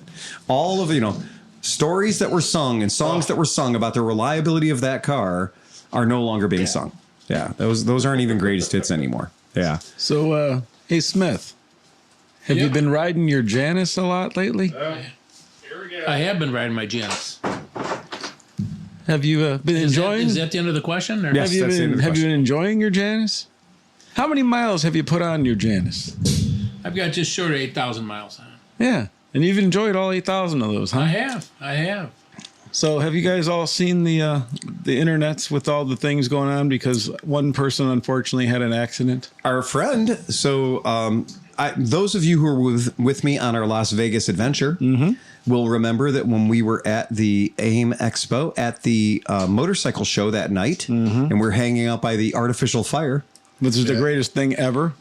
with the Misfits, that our friend Doodle came by. Yep. And I got to hang out with Doodle. We talked about some really cool bikes that were out there. And of course, I wasn't the least bit surprised to see what an amazingly cool, smart person she is. Yeah, definitely down to earth and nice, man. Very, very cool, and a very good ambassador for motorcycle riding, right? Certainly somebody that definitely talks the talk and walks the walk, and had a great time hanging out with her. She was super cool. And again, I consider her part of our tribe. Right? She rides all kinds of cool bikes. She has all kinds of cool motorcycle adventures. and she's done law enforcement motorcycle training. And she was always honest the whole time. Like, I remembered like a couple years ago seeing it, and like, she was honest about her journey. Like when she started, she didn't really know a lot, and then you got to see her progress, and that was really neat to see somebody kind of post their journey of how they got in. You know. Yeah, I agree. And she had a pretty spectacular off whilst riding a Janus motorcycle that she was going to be riding on a Route 66 Cross America trip. Right.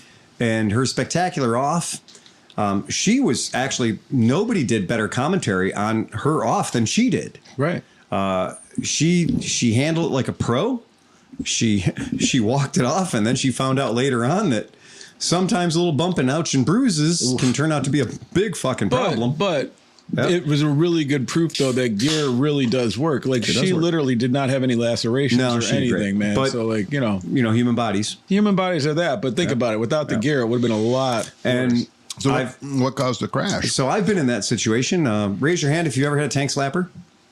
Yeah, whole bunch of them, right? Whole bunch of them. And I personally have been lucky enough to never have a tank slapper push me into the ground.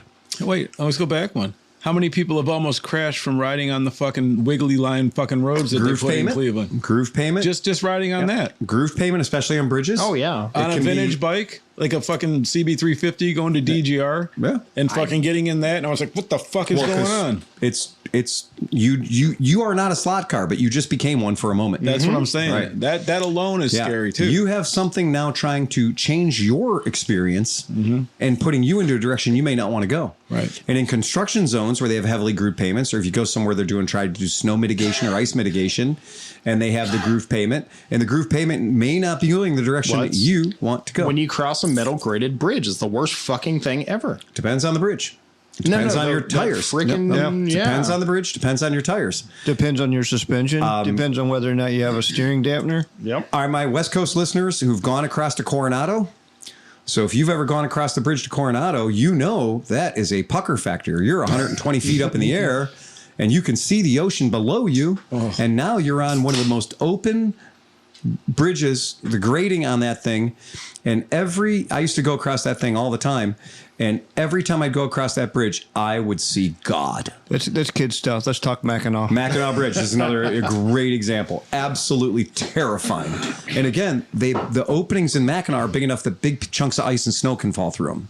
So it's one of the most ridiculous open. There's a documented case of a Yugo blowing off of that bridge. Look it up. Oh my God. Holy shit. Yeah. Oh my. A car blew off the bridge. But, okay. So getting back to what you were talking about. But I do want to go back for 1 second. Yeah. About the tank slappers. Yes. Okay. We all know somebody, and we're not going to talk about it. I'm not going to name names. But we know somebody in this room that had a tank slapper that's the reason why they don't have as many toes as they were born with. Right. She's in the chat. And I saw it happen front row seat. And I can break it down. I can tell you exactly why it happened. I can tell you what happened. And in her particular case, it's wind. Okay, but it's something else taking control of the gyroscopic motion of the front wheel, overpowering the gyroscopic power of the front wheel. And that's where we have to talk about tank slappers or wobbles or weaves or whatever you want to fucking call it. Death wobbles, whatever. Your front wheel of your motorcycle is a gyroscope.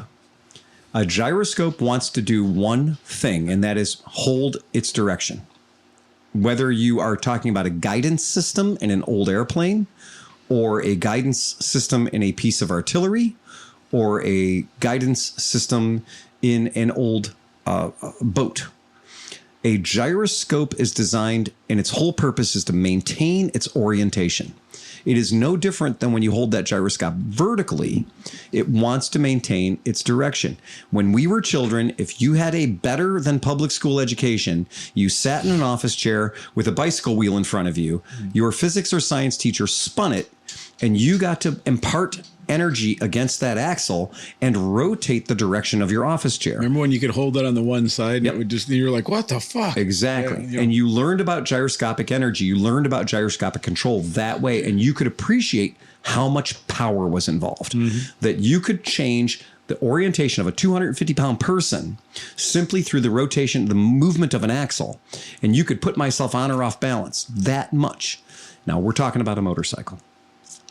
That gyroscope, anytime you tap it, it wants to restore its inertial direction. And this is going to come into big play when we start talking about what happened in Doodle's crash. And what we're also going to talk about what happened to each and every one of us when each and every one of us had our tank slapper moment. I have had motorcycles in my past where at 80 miles an hour or 85 miles an hour, I would get down low to make the motorcycle go faster. 1978 Honda CB750 with spoke wheels and inner tubes. And I would get low on the bike and get my head down low so I could go faster. And if I was in a certain orientation on the bike and I would start going faster, I would have to be very, very vigilant for that feeling of, oh shit, here it comes. Here it comes. Because I have been to the point where that thing would go full lock-to-lock tank slapper at 80 miles an hour. It's a CB750 thing. We know. My CB750 riding through the park would not be a death, but it would just go like this, And you could get it back. And I would ride the whole way through the park the whole time. It would just be like, what is wrong with the bike? And it just seemed It's like hunting. It's certain places, certain road surfaces, those particular tires, whatever the geometry of that bike. And it wasn't a speed wobble. It was like just a low speed. It just wanted to fucking shimmy. So has anybody ever had one of these bikes, or that you said it had did it many times? My bike had done it many times. Yep. Have you gone down the rabbit hole of correcting it, of fixing it? I never did, but the first thing I would have did was change the tires. I felt like the tires, but it also was kind of specific to that roadway.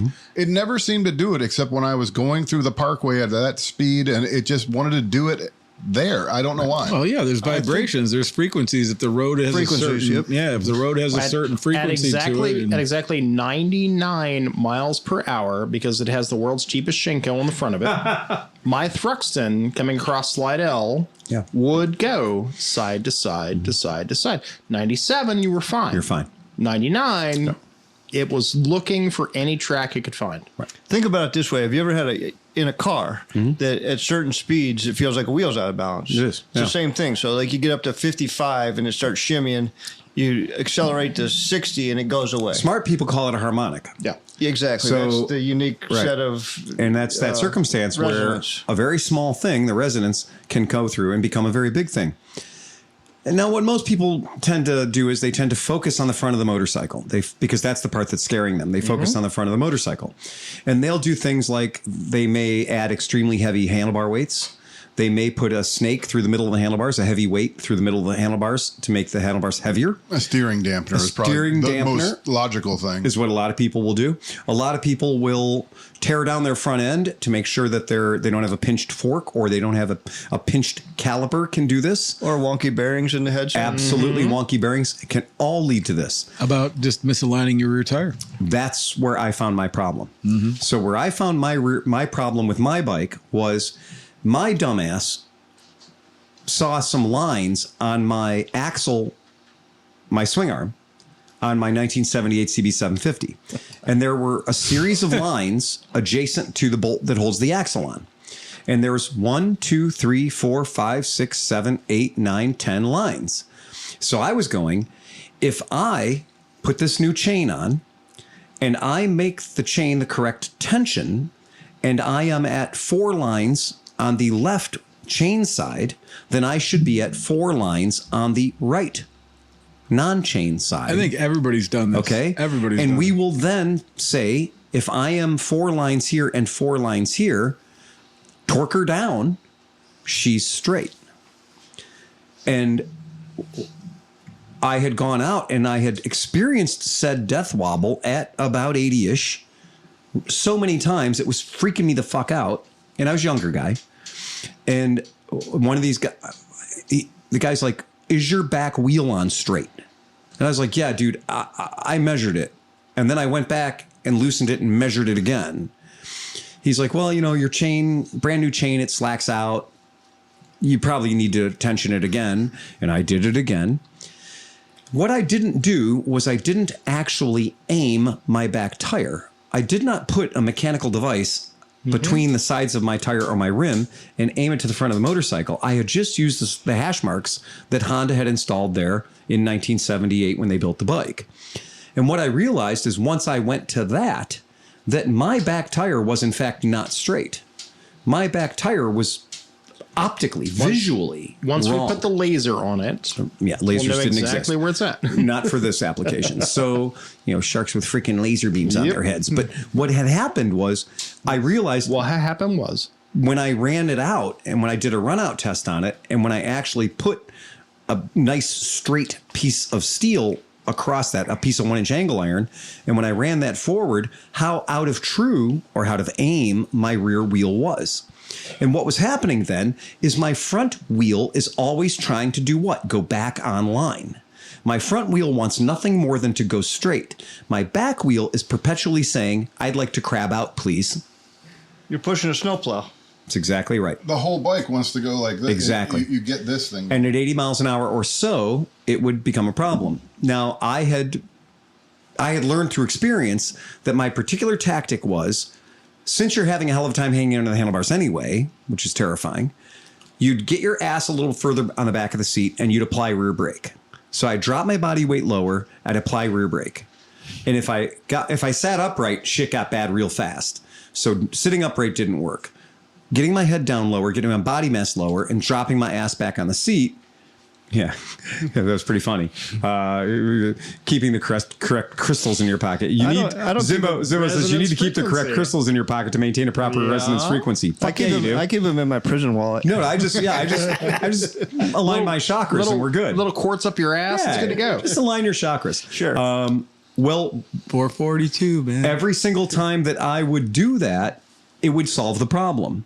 So I was like, okay, well, when the problem happens, drop your ass back, ride up on the rear brake, and everything goes good. Well, now I'm smarter and older and understand better what I was doing. And then once I straightened the back wheel out, magically the bike's good up to 100 miles an hour, right? Never wobbled again. Brand new tires, the whole deal. Never fucked up ever again. The problem wasn't the front of the bike. The problem was the back of the bike. We have a problem in our Vespa community with the GTS 250. Type in the word GTS 250 wobble or GTS wobble. Stand back. Your computer's going to start smoking. It's everybody. And everybody acts like they're the first person that's ever had it happen. All I was doing was I was driving past my neighbor and I tried to wave with both hands and all of a sudden my bike killed me. Well, guess what? Kimco Grand Vista 250s do it just as bad because they have a very steep steering head angle. They have a very small 12-inch wheel that doesn't have a lot of gyroscopic authority, but its incidence or its speed of going off and coming back on again, because it's a smaller gyroscope, it happens faster. Little wheels wiggle faster than big wheels do. We found, because we ran into this with a 250 with a customer of ours in New Orleans. And she was insistent on we had to get rid of the wiggle. Mm-hmm. And we kept putting city grips on it and it kept wiggling because the city grips, no matter what, they would wiggle. Yeah. We put shittiest tire you can buy. We put a Duro on the front, which is literally the $12 special off Amazon at the time. Yep. Put it on the front, wiggle went away. Yeah. And we were like, what the fuck? Well, the problem is the city grip has grip. Right.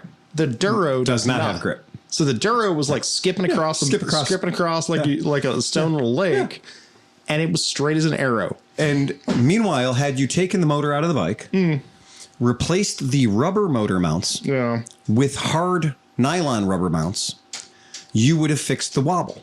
You would have fixed the oscillation. The problem with this particular vehicle is that motor scooters, the motor and the transmission and everything is all on one piece of metal. So you have a hell of a lot of unsprung weight there.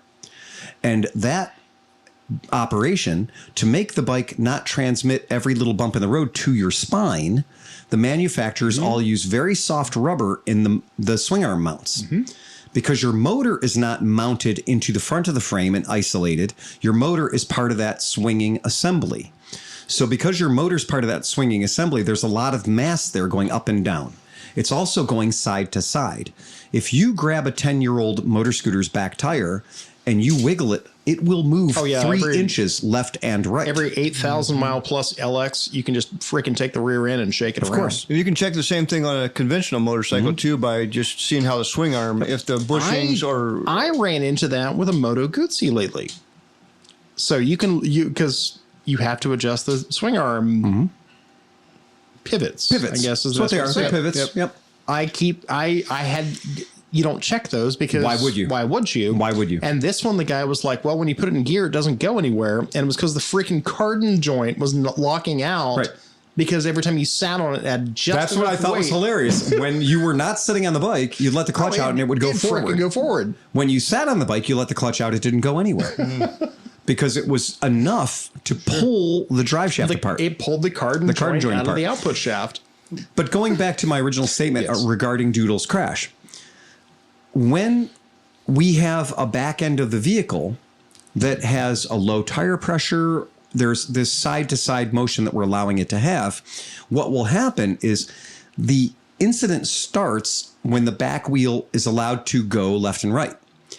Now, if you have something that has a nice soft rubber-mounted rear swing arm, for the comfort of the rider, or it's got 100,000 miles on it, or it's 15 years old, and now we have this swing, what happens is that oscillation back there is corrected by the front. What if there's no swing arm? Exactly. So in this particular case, with this particular motorcycle, there's no swing arm. It's a rigid.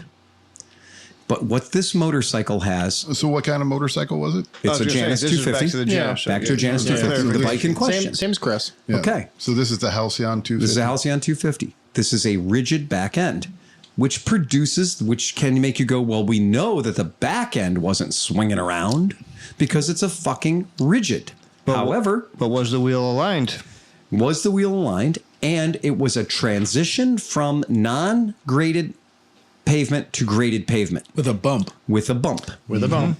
And if you've ever ridden a Janus motorcycle, you will know they don't exactly have TT handlebars.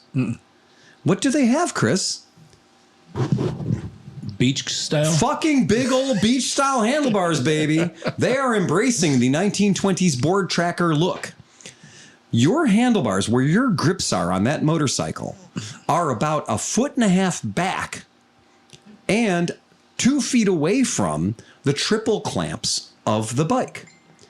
So as you can imagine, even a small bump or oscillation is going to you on these giant tillers to impart quite a bit of swing there.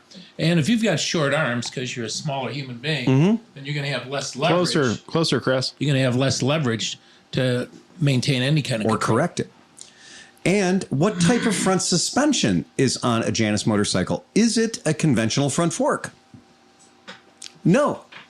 It is an Earl's type. The leading link. It's an Earl's fork. And with an Earl's fork, you also have more mass behind the axle. The way an Earl's fork operates, and this is something that I immediately, when I saw her crash, I thought about the science of where the parts are on that motorcycle. So, do you have a demo? Do you have a demo of an Earl's to put up? Because I'm not sure. Because just to be sure that everybody at home knows what we're talking about. Because this is the first thing I thought of when because I just saw the raw video. I don't care anybody's commentary. I just want to see what happened. So, in this motorcycle, you can see that there's the pivot. There is the axle of the motorcycle. And normally in a motorcycle, you would not have all of this weight happening behind the pivot. You would have a fork, and the fork would have the shock absorber built into the fork. So your shock absorber would be having a direct line under the headset bearings. So the pivot point of the front handlebars at the triple clamp would be drawing a straight line down to the axle of your vehicle. In an Earl's type fork, what makes them superior for sidecars and makes them superior for those types of applications is your front suspension is going up and down, and you are less likely to encounter a dive incident in the Earl's fork. And I had a BMW that had this configuration on it as well. But what you end up with is how much metal mass is behind the pivot point of the triple clamp on this motorcycle. Hey, Grant clarified it's a leading link. Leading link, thank you. It's not true Earls. That's Right, fair. right. It's fair as the leading link. Yep. So this motorcycle has a lot of metal happening behind the triple clamps. So as you can imagine, when an oscillation were to start to happen, you have a lot of mass favoring one particular side of the oscillation. The handlebars themselves are quite long and they're quite wide and they're aiming quite back at the rider. We also have a lot of mass behind the front axle.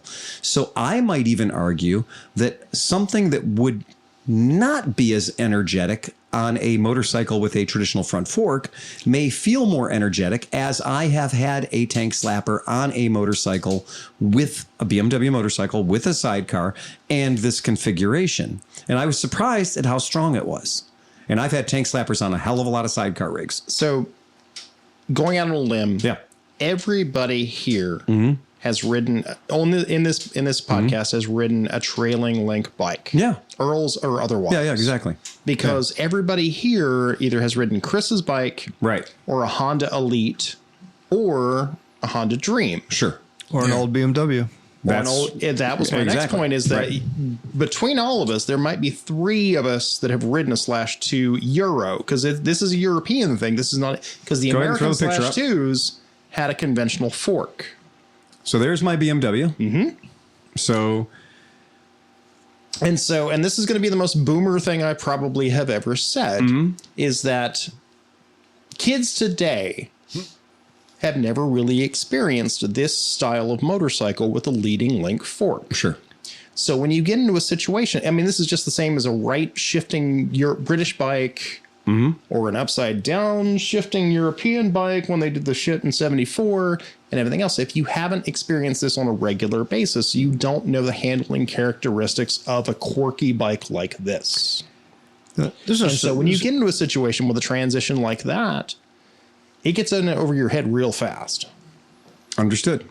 So this is a lot of stuff coming at you real fast.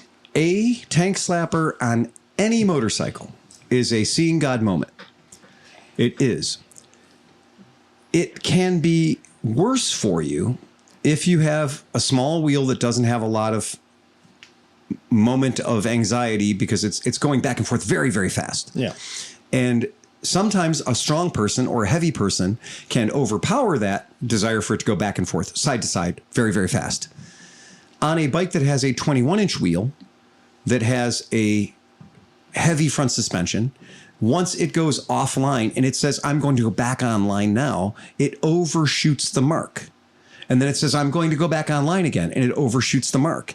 And it keeps doing that until something changes a lot. And that means we either slow down a whole lot or we're upside down, right? So hopefully it's something slows down and then the tank slapper goes Or away. you take some sort of corrective action, maybe like you said on your CB750, you shift your weight rearward. I thought the conventional wisdom, I mean, and it's difficult to do because if your handlebars are flopping around, how you throttle control, and maybe even that plays a little part of it, because if your throttles goes this way, you're letting off on. Is there also that can also be a factor? But I love the one that says don't grab the brakes. I've had one happen to me where my hands weren't on the motorcycle. yeah, My hands where were my people literally handlebars take used their to hands be. away and hope Yeah. it calms down. But I thought the conventional wisdom was to just try to pull straight back. Your hands are going to go like this, but if you can just try to pull straight back and let off the throttle easily, don't try to weight the front end. You can get out of it better. Yeah. But what did- I mean, because my KLR would do it all the time. Yeah. I would drive to work at 21-inch wheel. 21-inch wheel, Yeah. 20 minutes of like it was just constantly Just going like this, Waiting for it to happen. and whatever. But Well, didn't they post, like, what did didn't she pay the NTSB or somebody like that to do did. their investigation? Yeah. So, like, they came up with something. I read it, and I remember, like, Their kind of solution agreeing with it. Their but- solution or their observation was that it wasn't a mechanical defect in the motorcycle. It was a condition of the roadway. It's something that exigent exists. circumstances. It Well, was That's the exigent thing. So circumstances. it seems, because like there's kind of a movement now with some of the bigger YouTubers, these guys that like to talk, that are really trying to blame the bike in general. They just want clicks, man. That's what I'm getting Absolutely. at. Like, we've all ridden this bike. If in the this only room. thing you can do is tear something down and everybody sits around you and goes, oh, I'm a seal, I'm going to clap for you because you did a thing and you blew it up. Well, fuck you. I don't give a shit. Well, one of the things you guys are talking about with the unique handling characteristics of the leading link. Yeah. And I keep wanting to say Earl's. But like, for instance, John was saying, like the brake is attached to the arm. So basically, as you're using the brake, it's taking away suspension a little bit, so you're not getting the dive that you get from a normal motorcycle. Right. Yeah, I mean, so it's actually a positive when it's an anti-dive situation. Exactly. That's what made that setup kind of popular. Well, because the whole front end rises up instead of dives down. Because the conventional fork actually sucks. That's the reason why BMW does the whole telelever, where it doesn't dive. It just stays fucking straight. Right. Now, But everybody's cheap as shit, so they go with this whole conventional fork. They're like, oh, you're just going to dive like an idiot. I think, and two, we've all been sort of fortunate. My wobbles all happened on pavement. They didn't happen just as I was transitioning from pavement to gravel. And probably if they had, I probably would have wrecked. Sleepy, can I? I've never had a serious wobble in gravel. That would have really be. Can I put the video that I'm going to put up? Can I put it up without us getting in trouble, or can I just? Yeah, I think we can if we don't. I mean, because we're discussing it, so it's fair use. This is under fair use. So go ahead and throw this up. Now, what we have here is the perfect example of a 70s motorcycle, and it's proving that if you take your hands off the handlebars, the motorcycle will not eventually explode. What will happen is it will just continue to be that symptom. And in these cases, this motorcycle's throttle has been locked so that it's going to maintain a certain speed. You can see this driver just keeps his hands on his legs, and this is a BMW, we all know that motorcycle, and it's doing its thing, and it's terrifying, but these are trained riders. These are guys that know what they're doing, and they are going to let the motorcycle do it. Oh, I've definitely had that. Yeah, one. that's not good. And this is a brown trousers moment. Yeah, right dude, now. that sucks, man. And if you're listening, when you watch this video, you're going to go to the show notes and you're going to watch this video because everyone needs to watch this video. That was me at Mid-Ohio on the C270 in the turn. I was like, fuck. And there's a guy coming out right now on a KZ1 or KZ900, and where this guy's about to go on this motorcycle is, by anybody's standards, get off the motorcycle, right? Yeah. Kind of a moment. And he's just going to let it happen. And he's got such, these guys are riding it out. So these are things that happen. God, now, fairing, I love it. Of course, it's terror. That's the stops anything in no time. It's The fucking Saint. sexy. But look how the back wheel is actually traveling That's way further. where we're talking about. The back wheel is going off the center line 4 inches each way. Okay. And this guy's got balls of steel for riding it out. And I mean, these are British, so they're probably not intolerant. Well, no, because it's a BMW. Look at that's a BMW. That's for fuck's totally sake. BMW. That's the world's Fuck's finest sake. motorcycle. Look at that. So that's like the world's sidewall is. There you go. Oh my god! Take a look at that BMW. Yeah, that BMW. Fuck. Oh yeah. Yeah, dude. No, Charo doesn't have moves like And that. these have that total, through the triple friction damper on them. There's a water buffalo. There's a So we water can't buffalo. say it's only lightweight motorcycles. These guys. So this dude puts on a weight belt. He puts on a diver's belt because he's going to prove how weight changes things. Because in the ancient days, the solution was to make everything heavier. So anyway, I'm going to digress. I'm going to get off of that. There's going to be links in the show notes. It's called Dunlop Wobble and Weave. So Dunlop Wobble and Weave is a video I've shown to hundreds of people. I strongly recommend it because what it does is lets you know that what you're experiencing is not a new thing. I think I'm sweating. Yeah, it's really stressful. It's really, really hard to watch that. No. He's really turned on by that fairing. Yes, he's really turned on. that too. Okay. Did you see the curves? Do you see these nipples? Now, what has happened to her has happened to a lot of people. Yeah. What has happened to her is absolutely not a Janus thing, because I can take you right now and I can put you on a couple of 3 different motorcycles that I'm aware of and put you on a particular piece of road that I'm aware of. It's in Lorraine, crossing a very particular bridge. And if your motorcycle doesn't do the hippie shake, right, it's because either you weigh 240 pounds or, you ain't her. Right. But I don't know specifically, but you said this was during a cross country trip. No, this was getting ready for a cross country trip. So unloaded. They were just, totally naked. Okay, Totally she was just naked. picking She the wasn't bike up. naked. The bike was naked. Well, Yeah, this was her inaugural ride on the Janus. Go get to that know she the had bike. purchased. So she had no time on the Janus other than this. Right. Well, and that's what so one of the things I was going to say when you guys were talking about the Earl's Fork and how it like you almost rise up when you're using the brake, right? And the suspension locks up. If you don't understand that and you're not used to Earl's Fork and you hit a bump while braking like that, you actually could, you're now lifting off from that bump. Yeah. Like that's something that could have totally happened. so I have more questions. ahead. What's your question? No, go ahead. So Sleepy hit something right there. And this, again, is the most boomer complaint I can think of, is that if you don't have that experience of that particular handling characteristics, you're not going to know how to respond in a situation such as this. This is not a critique. But this is literally, if you haven't experienced this before, but I don't and this think was an extreme situation. But I don't think there's one person out there that went in and bought a Janus that didn't want a Janus, specifically a bike that looks like it's from the 1920s. Hey, Chris, why'd you buy your Janus? Because Sleepy told me to buy it. Yeah. No, but what I'm saying is you know what I mean? Like there's a few people saying like, oh, these bikes, whatever. But like the thing is like they're a very niche bike. Like you have to want that. Nobody's like, I want to go to Nelson's Ledges on the fastest bike I've ever ridden on. I'm taking a Janus. Right. Like that's not why you're buying it. Very good. Yeah. You know, you're there for the fact that like this was the beginning of motorcycling. They kind of kept it true to what it is. It's like this raw thing, you know, and it's still hand built in the USA too. So I don't know. I ride my bike to ramble, and you know it's slower speed. Did you just read the chat because somebody else posted ramble? Oh well, whether they did or not, it's not I don't a know. common word. Well, that's because that's the book that Janus has. Talks a lot about rambling and talks a lot about. That's a Janus code word. Yeah. Yeah.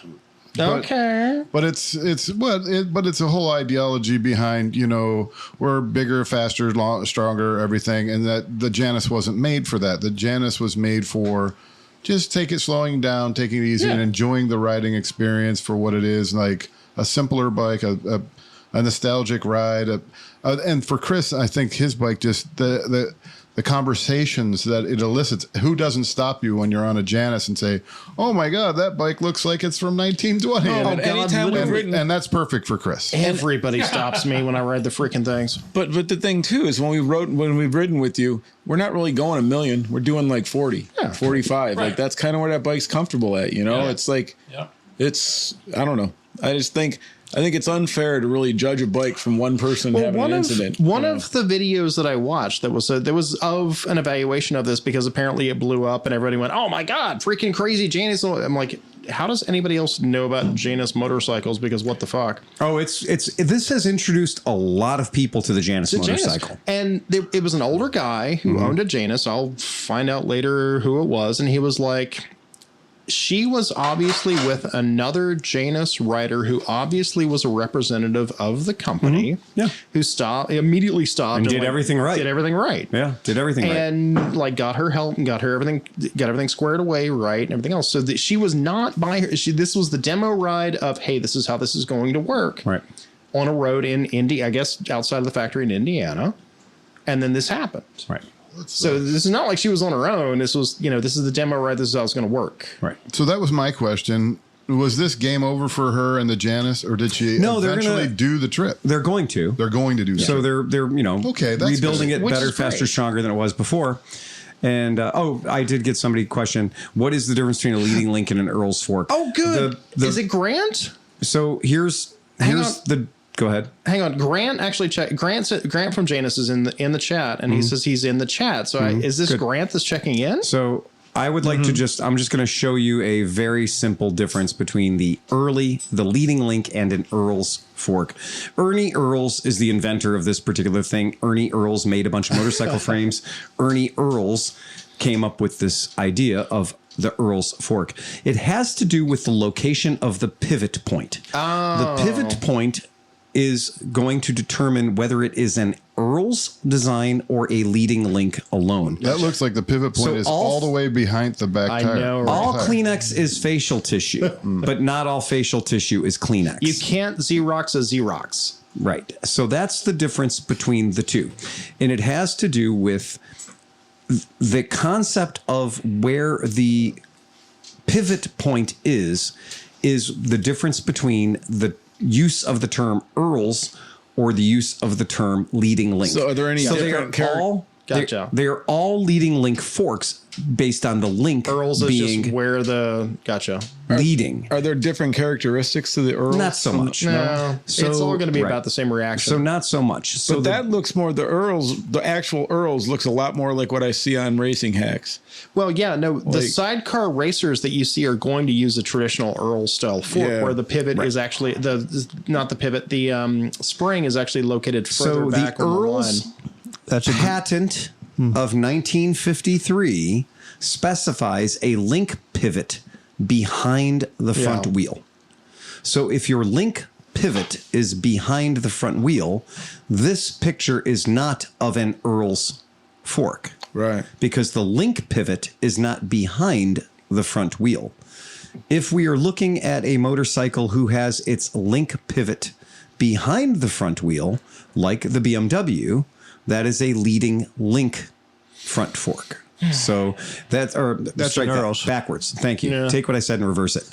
So if the link pivot is behind the front wheel, that's an Earls. This is not an Earls. This is a leading link pivot. That's a Greaves motorcycle, by Greaves the way. motorcycle. Actually, Yes, it is. Grant Very corrected nice. me. He says Richard is here in the chat. Which Oh, was good, Richard. Which was riding with he was riding with He was Doodle. he's the wingman. So he's a yeah. ride leader. Yeah, exactly. Because that's fucking awesome. I'm glad you guys are here, man.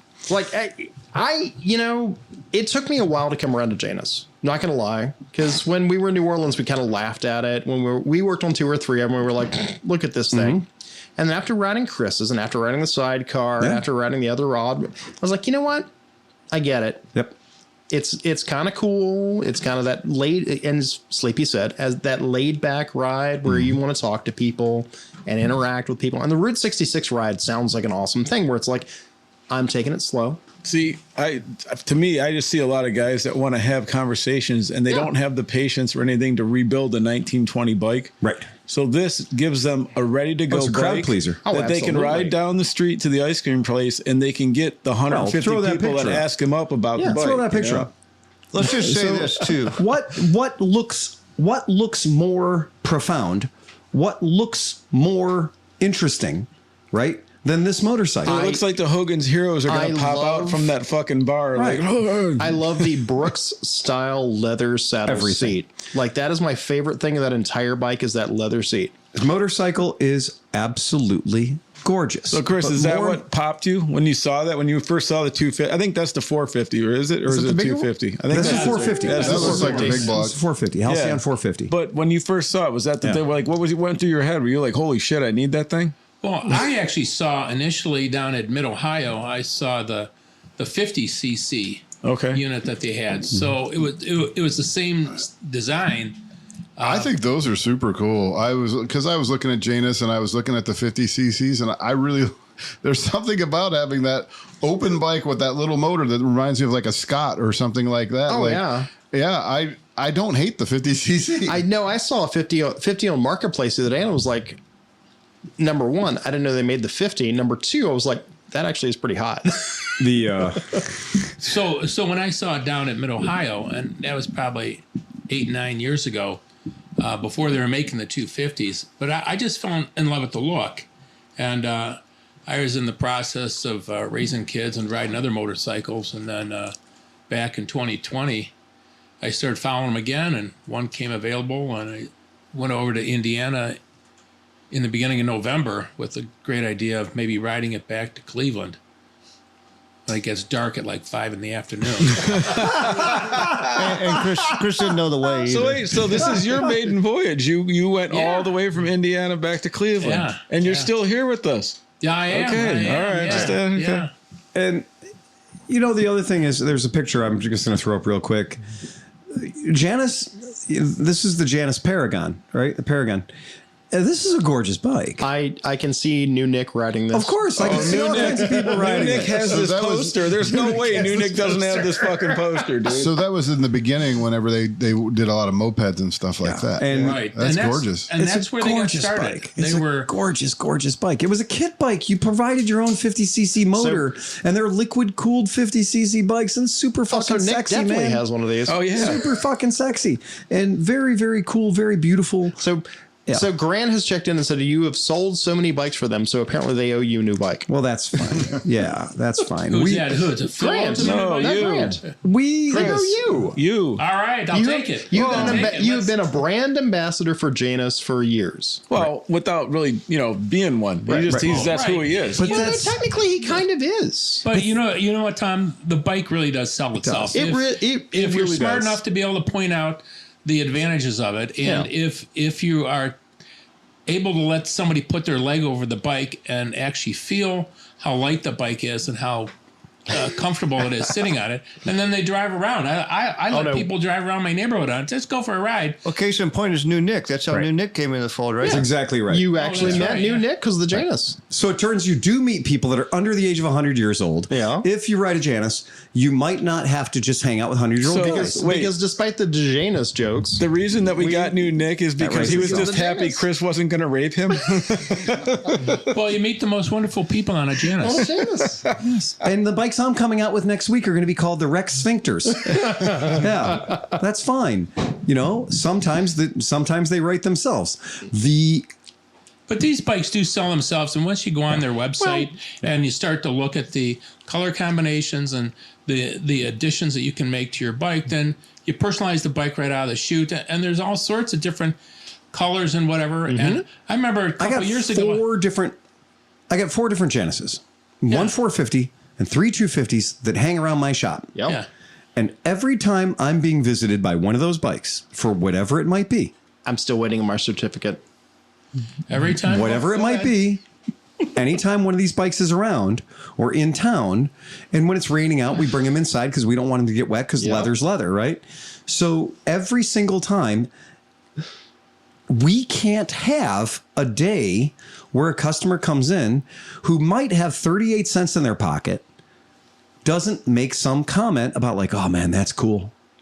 Did you build that yourself? Did you restore that? That's what. Nobody fucking walks past it and just goes, yeah, whatever, motorcycle. Nobody. No. It gets a comment from every person that walks into the store. Now, here's the thing too. Very few of those comments are evil. Very few of those comments are negative or derogatory. And I they're guarantee usually well fucking done. And I guarantee you, none of those owners are surprised at the bike they bought. They're not like, oh my God, this doesn't go 200 miles an hour. What? It doesn't handle like a fucking Ferrari? No, it's I can't supposed to get be an elbow rattly. down. It's supposed to be rattly. John, what did Tom's bike sound like when it pulled in the driveway today when you got on it and you wiggled it back and forth? Oh yeah, squeaks. Well, I mean, it squeaks and the rear suspension, like a lot of bikes. And what kind of a motorcycle is that? Is that a tiny 250? No, I don't even. Is that 21, 22? I don't know what. No, year. what? How many? Oh, it's cc? 850. It's an 850. It's That's a touring bike, 85, right? Yeah. And them shocks squeak like a ADV. motherfucker. Probably very expensive Italian It's suspension. my V85 demo. Right. Exactly. But yes, it squeaked. Yeah, It does squeak. it's crazy, but they still work though, right? Still worked just That's fine. just fucking crazy. So No. if we circle back to the tank slapper thing though, Phil, how many tank slappers would you say you've been in or experienced? And I'm not joking because I ride a lot of customers' bikes. So I ride motorcycles that come into our shop with a known handling problem. I ride motorcycles that people say, I'm here today because I'm terrified. So how many of those? And then tanks, I get to take the bike out. So how many of those bikes were Januses? Well, 0. Okay, So- the so- boogeyman in the room Right. is not the Janus. It's a misaligned suspension. It's a wheel that's out of alignment. It's a road anomaly. It's a road It's a road condition. anomaly. It's all the stuff that the NTESB said. It's all, I think they were very fair with their reporters, just all that stuff together. And it's not a high performance motorcycle, It like, can just be a calamity of circumstances. exactly. Yeah, man. So Phil, I've thought about this. Well, let's let Pete Let's finish just up. say because, Actually, because let's this do it. one high profile tank slapper occurred on a Janus. There's some people pointing their finger at Janus saying that this is a problem with Janus. It's not a Janus problem. It's a motorcycling problem for motorcycles that have been set up improperly, or for motorcyclists that have encountered a unique road condition where their tires and the pattern of the road and suspension setup all of it conspired against them. Absolutely. How many? Maybe motorcycles are just inherently dangerous, and How many people in this room before GoPros and stuff back 25 years ago mysteriously crashed and you still fucking have no idea why? And oh no, I know why. And, I know exactly why. No, but like, you know, and you're like, because there was no cameras, no nothing. You might have woke up then. You might have woke up 3 hours later. I don't know, but like I've had more situations where I couldn't understand why I didn't crash. Yeah, right.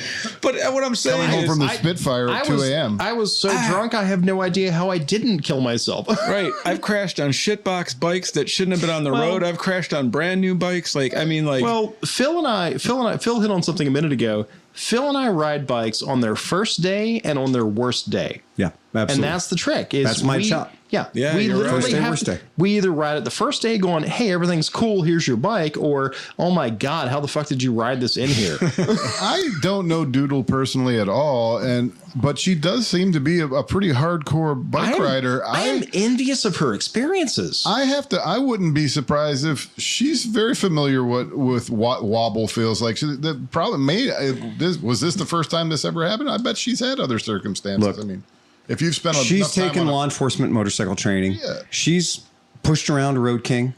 She's pushed around these motorcycles that are extremely heavy and exhibited skills well beyond her years of motorcycle prowess, because when we're sitting around, she's doing motorcycle training. Yeah. Right? That's her life. That's awesome. It's fucking great is what it is. And it's cool as hell. Like I kind of, because when Sleepy posted all this, I'm like, what the fuck are you talking about? And I kind of looked her up and then looked up the whole, because it's not just her. There are a couple of other ladies that feed into her collective. Good, yes. Is that the best word for women's it? fine. And they're all taking all these experience rides and everything else. And I'm watching these videos going, I'm jealous. Oh, I live This is vicariously awesome. through quite a few of these people, man. Women Riders World Relay that absolutely. Liza does and everything else, like the Women in the Wind. There's so many things that are great that exist now that didn't exist 25 years ago. Yeah. And that's awesome. That's great. If Like jumping logs on R1200s. all we're saying right now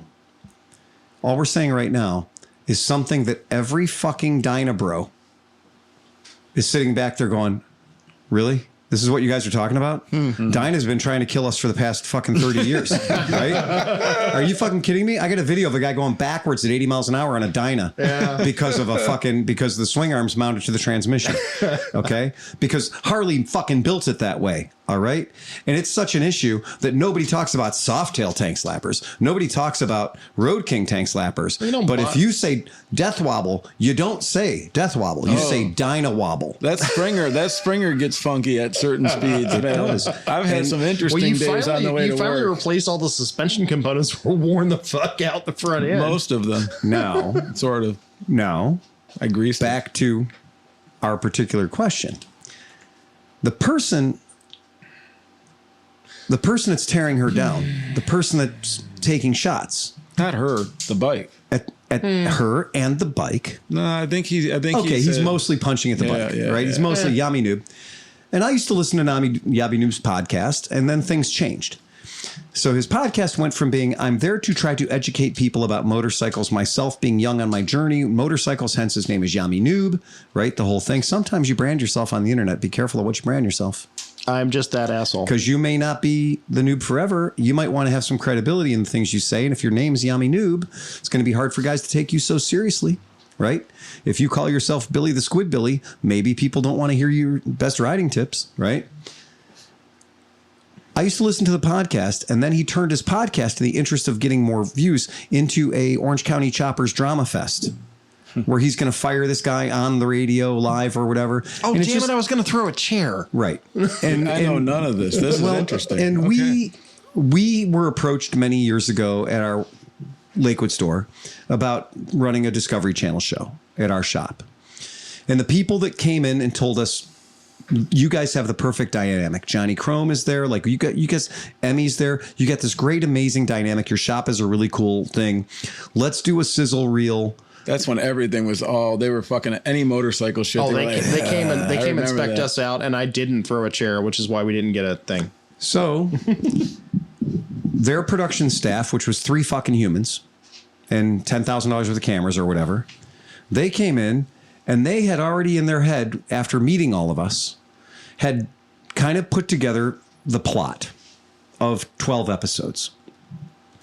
And they came in and at first I was like, this is going to be great for us because it's great exposure. We're a small shop. We're non-traditional. We work on cafe racers. We work on scooters. We're kind of all over the place. We are definitely a family environment. We all know each other.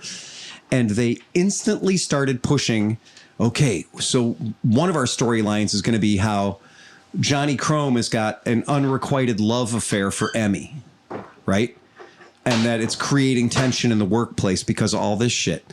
And I was like, dude, we're not paid actors. We have families. We have reputations. We have lives we want to lead. Johnny Chrome is a married guy with kids.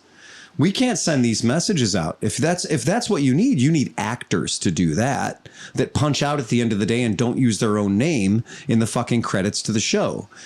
What did they say about building the bike? Oh, don't worry, we have people for that or something? That's exactly what he said. And we also have friends that have been in that situation where they said, Grant Crank says, Yammie has perfectly described Janus. He just doesn't like it. He gets what we do. He just thinks that motorcycles without his spec sheet shouldn't exist, right?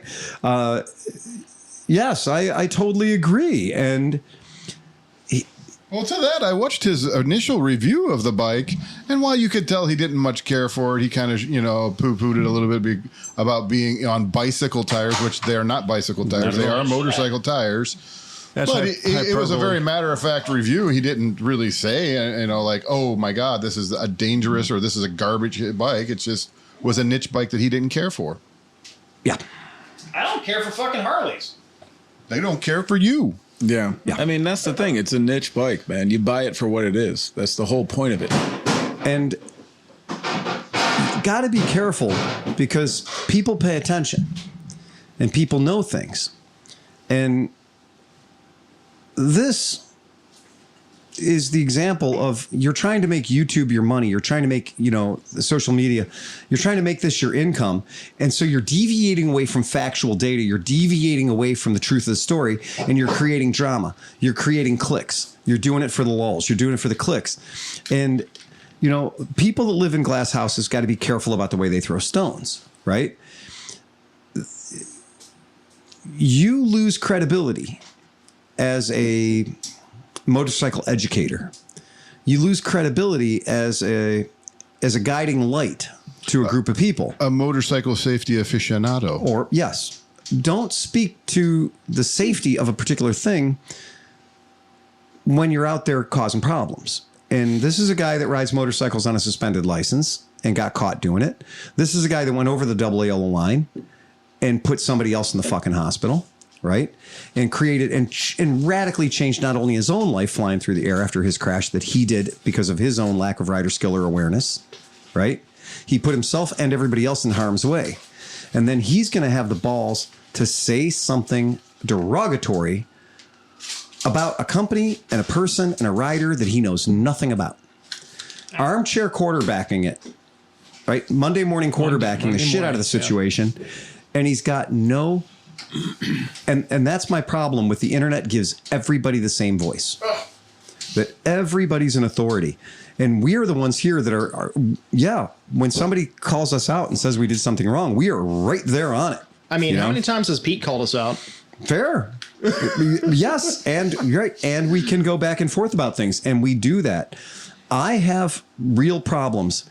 I have problems when somebody who have a very unique perspective, and it's not one based on experience or education or training, telling somebody else what they did wrong. Well, because one of the things Sleepy posted, because I don't give a shit. I watch fucking airplane videos. You throw that picture up. But one of the things Sleepy said was that he recently bought, to prove his point, he bought a Janus. Okay, cool. That's not a Janus and that's not Doodle. Jesus fucking Christ. Okay? That's not a Janus. That's not Doodle. Oh. That ragdoll in the air is Yammie Noob. Yeesh. The yellow Porsche is the vehicle that he went left of center and hit head fucking on. I knew none of this. This is crazy. Yeah. And this is where I feel that we should balance our Yammie Noob's opinion piece Well, your opinion has a lot to do with your history. Your opinion has to be informed by your life experiences. And if you're going to sit on a high horse and shoot down at somebody because their motorcycle style doesn't match your taste, right? Let's take a look at your resume. What are your credentials? Because what I see right there is I see that you went directly into the front of a car driven by what can only be described as an innocent victim. Throw that one up. Terrified victim. Okay. And changed that person's life forever. And also damn near killed yourself. Okay. That car was never left of center, but he certainly was. And he's riding with another group in Austin, Texas, clearly not in control of the situation. As Sleepy learned, should have been on a fucking racetrack. You want to Oh, yeah. play stupid games, win stupid prizes. It would be one thing if the head of the Motorcycle Safety Foundation said, you know what, I've watched that video and I believe Doodle may have done something wrong and this is what she could have done to mitigate the situation. If somebody from NHTSA had watched the video and said, you know, I think there's a problem with that vehicle and I think there's something wrong with that vehicle. And I think they should do something to mitigate the situation. But this guy's not NHTSA, and he's not Motorcycle Safety Foundation qualified. This is a guy that rides without a license and goes left of center and fucks other drivers up, innocent people. The person driving that yellow car, they're never going to be the same again. Did the vehicle he was riding have a defect from the manufacturer that made it cross center of line? That made it literally undrivable? Well, first of all, as a former law enforcement officer, I'd like to remind you that no matter what happened, the vehicle he was on was not in legal use of the roadway because he was driving on a suspended license. So no matter what happened to him that day, it was an illegal act to begin with because his driver's license status was invalid. So he's just a piece of shit. Well, your words, not mine. No. But he made some bad decisions. He made some bad decisions and that affected other people's lives. And how has he not been sued out of existence? Well, we don't know. But we don't know what's going on. You know what? That's the part of the story maybe he doesn't report on. Right. But he is spending a lot of time throwing a lot of shade on Janus. But apparently the vehicle he was riding that cost somebody his fucking mobility did not have a mechanical issue. It was just rider error. Correct. Okay. Yeah. So I have my concerns when this type of clickbait journalism, this type of thing leads a lot of other people to jump on board the bandwagon. Because, I did read the comment section.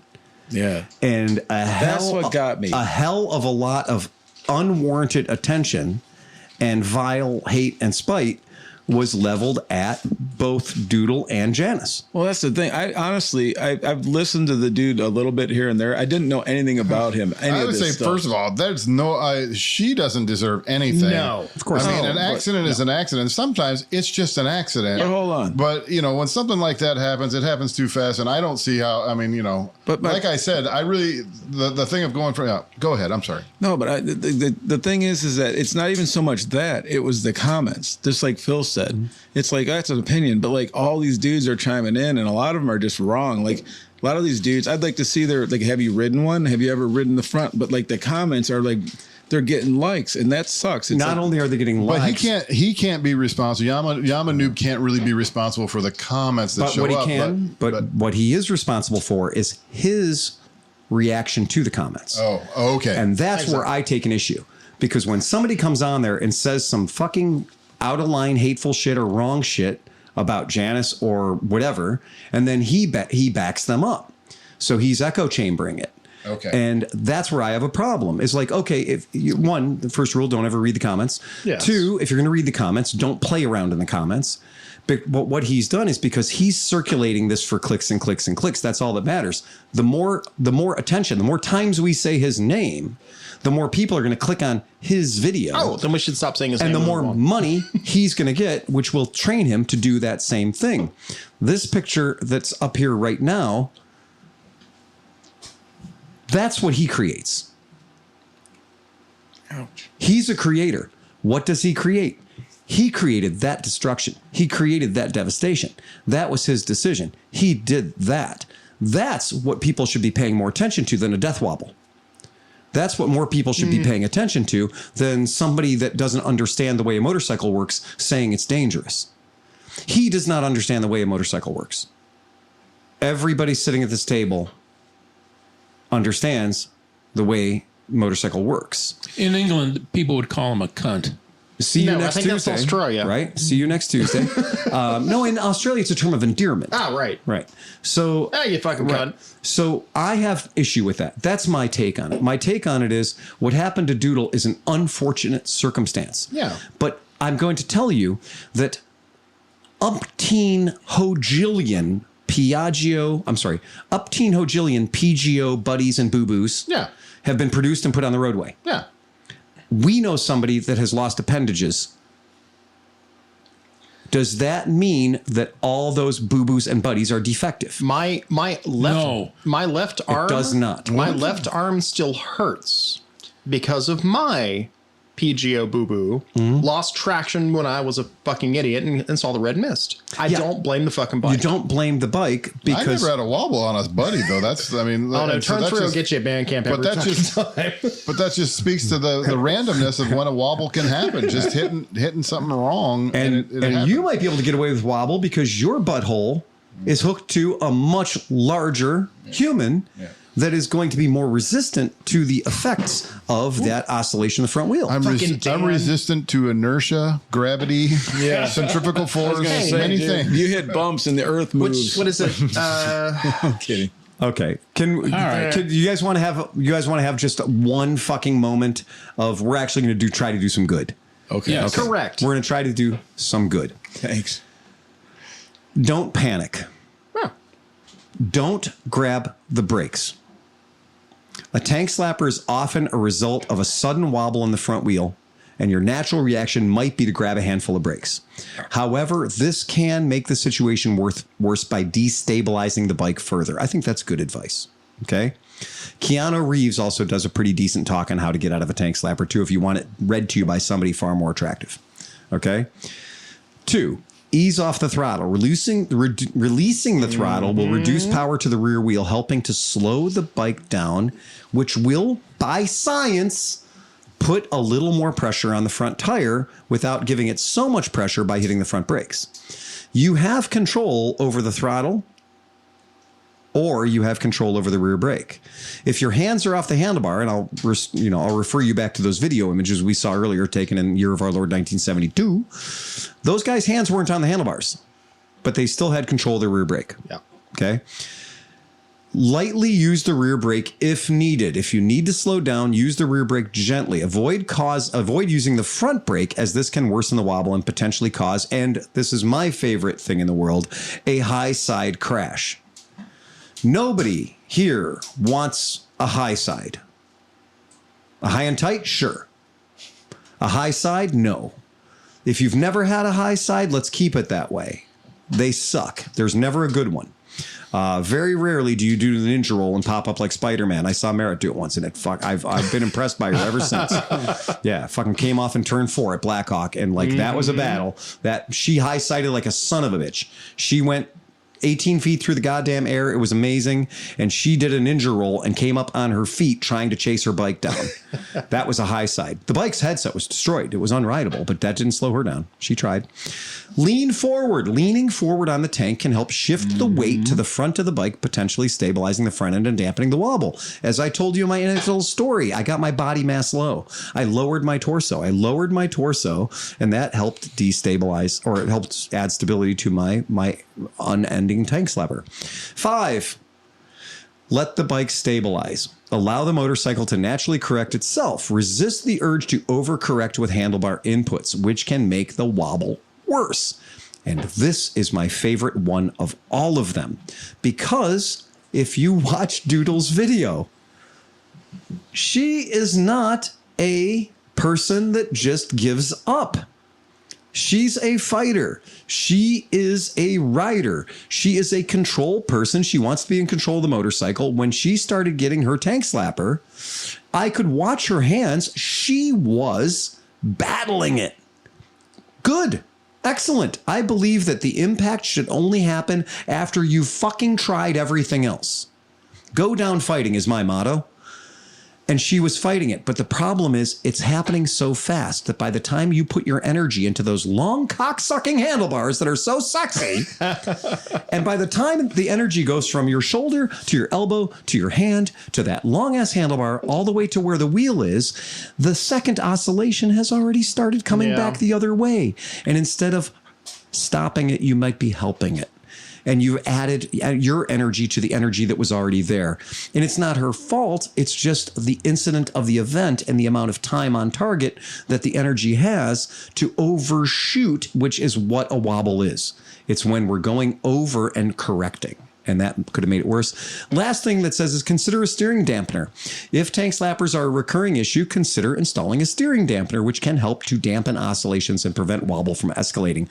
I would like to just caveat with that. Check the motorcycle out completely. Make sure that don't use a steering dampener to cover up any real fucking problem. Well, this is that whole Stella with a sidecar problem where they just put this big stupid ass clamp on the headset. It could be a stupid ass clamp, or it could be a steering dampener off of a 1968 Volkswagen Beetle. Yeah. But I can say that a Janus would look really good with like some big star nut kind of like, one of those old school like friction disc type little ampler, like a big knob on the Super Hawk has a knob. I have used in the motocross world, the guys will tighten their steering head bearings on their dirt bikes to the point where I would just be like, that's not safe to ride. Right. I over torqued. It doesn't take much. I over torqued a GT 300 about 3 weeks ago. I rode it. And you wrote it and you went, this is unrideable. I was very unhappy. Cool, I'll go back and fix it. I was very unhappy. Because I torqued it to spec. If you torque something a little too much, then it doesn't want to hold a line anymore, because we're constantly making micro adjustments based on the crown of the road and everything else. And that bike may have been gone straight through the world's longest parking lot and never would have ever fallen over because its steering was resistant to any input. But motocross guys will do that because in a motocross situation, you're never letting the wheel find its way. You're always implying input into it. So guys that don't want to experience that tank slapper or that death wobble in the whoops, they'll tighten their steering bearings up just a little bit tighter than I'd be comfortable with. I like the handlebars to just fall. So you want the flop. I want the flop. I want the bike to just kind of go into where it's going to go. And there's been a couple of times where I've met guys that, ride motocross, and their name's on the side of the truck. And I'm like, dude, how is that safe? And he's like, yeah, that's safe. That's going to keep me from landing and having my front end change directions on me. It's going to keep me more stable in the rhythm sections when I'm hauling ass. When it finds the wrong rut and you want to make a new rut, you got to go it straight. Pretty interesting. And but racers are crazy because then you'll talk to the other dude and he's like, "Oh, it's got to be loose, man." Well, that was kind of the thing was, But this is down to preference and riding style. Yeah. Like I said, knee out or knee in. Where do you want to be? I did read an interesting one that said, relax your grip on the bars, pinch the tank with your knees, and lift your butt off the seat a little bit. No. My butt has grabbed the seat. Every time this has ever happened to me, whether it's like a suction cup. Breaking the seal on my ass is like divers and diving bells don't have a chance of separating like I do. That is a wet seal to the submarine. As the phrase goes, and when in doubt, throttle out. When in doubt, throttle. There are tank slappers on motorcycles. And if you are a motorcycle person, you've had a tank slapper, you may be going to have a tank slapper. It's going to happen. If you're a sidecar enthusiast, you get all the tank slappers. Yes, sir. If you're a sidecar enthusiast like myself, and I definitely identify, I think I have 4 sidecars right now. I have experienced on one ride so many tank slappers. So many tank slappers. I got a tank slapper on a shopping cart the other day. He high-sided that thing in Heinen's. It was amazing. Did he have a little seatbelt on? Like in the chair? Like all of his groceries just went up and over. I've driven a few sidecars that any lack of a lot of upper body energy would result in complete loss of control of the 21-inch front wheel. A perpetual. Yeah, a perpetual tank slapper, if you will. And whether you're accelerating or decelerating, the front wheel only wants to correct. You're sitting there, the bike is sitting still, and the handlebars just going. I'm sitting there idling, and it's like, I'm going to go. In a moment, he's going to let the clutch out, and I'm going to throw us in a ditch. The mechanical fish. It's swimming. Every Vespa GT 200 to 310. Or Actually, no, the every new KLR 650. Actually, I take that back. The new 300s Plus with that weird swing arm that's on the amazing. front end. It's amazing. It fixes all. They the problems. fixed all the problems. They fixed every fixed all single the problem problems. in that leading link situation. And I don't know. I've looked at it, and it's some black juju. That's some black voodoo. I don't know what they did, but they fixed it. I can go hands off the bars at 35 miles an hour. Oh, MotoHop. Quick reminder that Doodle was trying to help promote the nonprofit Biker Down on her original video. Might as well have some good come out of it. Biker Down. That is irony. And now she can benefit from her own promotion of the nonprofit Biker Down. Hey, I'm going to look at Biker Down real quick, because if you guys are playing at home, you should look at that up too. Absolutely. Biker Down. Biker Down. It's like Diver Down. It's Van Halen's best album. So I just want to say, if I had a yellow Porsche, I'd probably just put not a ramp on the front. Kromke coming in with a zinger. Jesus Christ. How long you been saying that, David? He's always the quiet one. Sits out on the porch. I got a new cord on his microphone, and he's feeling all sexy. I was secretly poking him to make sure he was alive, man. And then he fucking drops that shit. Well, the joke always is, and we're gonna make right time though. Timing is important. we're gonna make this merge, because the joke has always been Dan Kromke, like, is the only thing you ever hear out of him. Oh my God, that was golden. Hey, Chris, I hope you didn't bring a joke tonight, because you're not going to follow that. No. Sleepy Kids, write this up for us. MotoHop says Kromke from the top rope. Right? No shit. Yeah, fucking Kromke out of fucking nowhere, man. That was solid too. That was really solid. Oh, yeah. So Biker Down. Yeah. If you go down, we step up. Nice. That's nice. So Biker Down, 720-328-9795. That number again for the kids at home is 720-328-9795. I'm not seeing us in the 1-800 green. oh shit. Right. I'm not seeing that us in the green on that. 1-800 How's My Bike? Right. So for almost 12 years, Biker Down has been serving and supporting bikers and motorcycle riders in our community and nationwide by providing support to injured riders and their families. That's pretty fucking cool. Using the collective power of our tight-knit community and our magic rings, our organization helps riders and their families get through potentially devastating times by providing emotional support, financial strategies, financial assistance, medical equipment, and other services as needed. I am going to tell you a very brief story about a guy who just opened a business.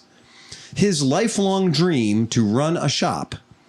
And a very short period of time, I don't say, maybe 3-4 months after opening his shop, decided he's going to go race bikes out in Denver. I used the wrong vehicle. I was using a driver when I should have been using a sand wedge. What I ended up doing was falling out of the sky, and I broke everything in my left leg. And some other shit, too. That wasn't the most important part. The most important part was somebody got me on an airplane. No Tanuki tonight. Dave Swearingen, fucking Tanuki's up for Mr. Swearingen and gave us $5 too. Jesus Tanuki Christ. and Swearingen showed up at the same time. So, Swearingen's been there for a little bit, so we did not do the Swearingen thing. Yes, which is Swearingen. unfortunate, but we've been a little bit busy tonight. But here's talking about how you can get fucked up. At that particular time in my life, I had no income. I was just starting my shop, which means I had less than zero income. I had bought motorcycles. Those motorcycles were arriving, and I was in a wheelchair. Do you know how easy it is to prep motorcycles when you're in a wheelchair and you got nails and pins and screws coming out of your leg and a big halo around it? It's not real great. And since I am a small shop, meaning I had one person, me, running my whole shop out of my little adorable shop on West 122nd and Lorraine, my friends came out from Chicago. And they came out and they helped me. One group of friends came out. You know who you are. My Chicago Scooter Club friends, second to last Scooter Club friends, they came out and they helped me. I didn't have a sign on my building yet. And thanks to the artistic capabilities of Brian Bedell and thanks to Grace Delcano, they made my signs. They literally arted me some signs. That's awesome. They made them out of art, which I don't possess. And they're beautiful signs. And that was what hung in front of my shop for years, those 2 signs. Matt Flanagan came out, firefighter from Chicago, great human being. These guys came out and they helped me when I couldn't even get my own ass from the living room to the kitchen, right? And they came out and they uncrated bikes. And they built bikes and put bikes together. When you crash, all your plans go out the fucking window. I don't care what you had planned for tomorrow or next week or next month. When you're laying under a motorcycle, everything changes, and it changes quick. And you probably don't have a plan for what's going to happen when that happens. I kind of made some plans last year. I bought short-term disability insurance through my employer, That's a which good comes idea. out pre-tax dollars.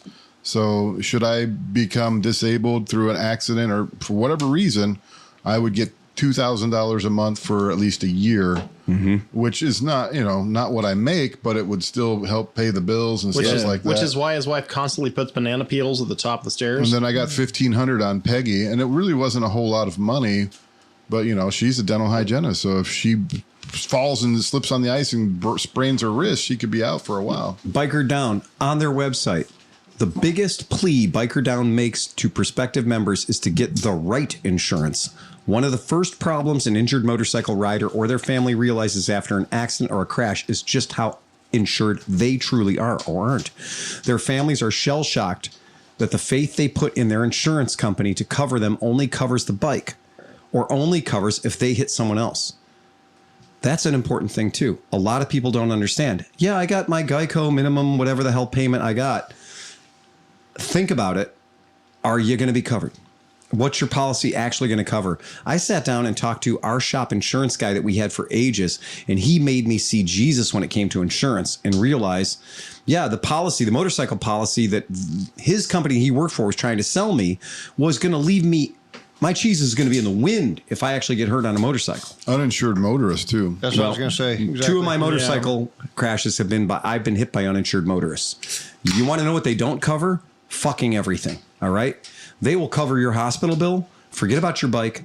If you have like I had State Farm and I had uninsured motorists on myself, and the guy that hit me, State Farm stepped up and paid for my actual medical costs. Not a penny to my motorcycle. Not a penny to my gear. Not a penny to my time off of work. Not a penny of anything else. Do you know whose insurance company I had to sue? Wait for it. My own. Yeah. Well, that's some shit. Yeah. Bet you didn't think about that last week when you paid your premium. Yeah, I had to sue my own fucking insurance company. That's weird. It's true. That's what it comes down to. You don't want to be there. In case you've ever wondered, if you go into a room and there's a lawyer and an insurance company arguing with each other, leave. Quickly. You don't have time for that. No. They will argue until you are broke. They'll argue all of your money away, and you'll have nothing. And forget about what you're going to get in a settlement. You think I bill a lot? You don't hourly. have anything left at the end. Right. They're going to get you $120 per phone call all day long. So just be careful. I love the idea. Doodle. Well done. No. Bikerdown.org. Well done. Thank you.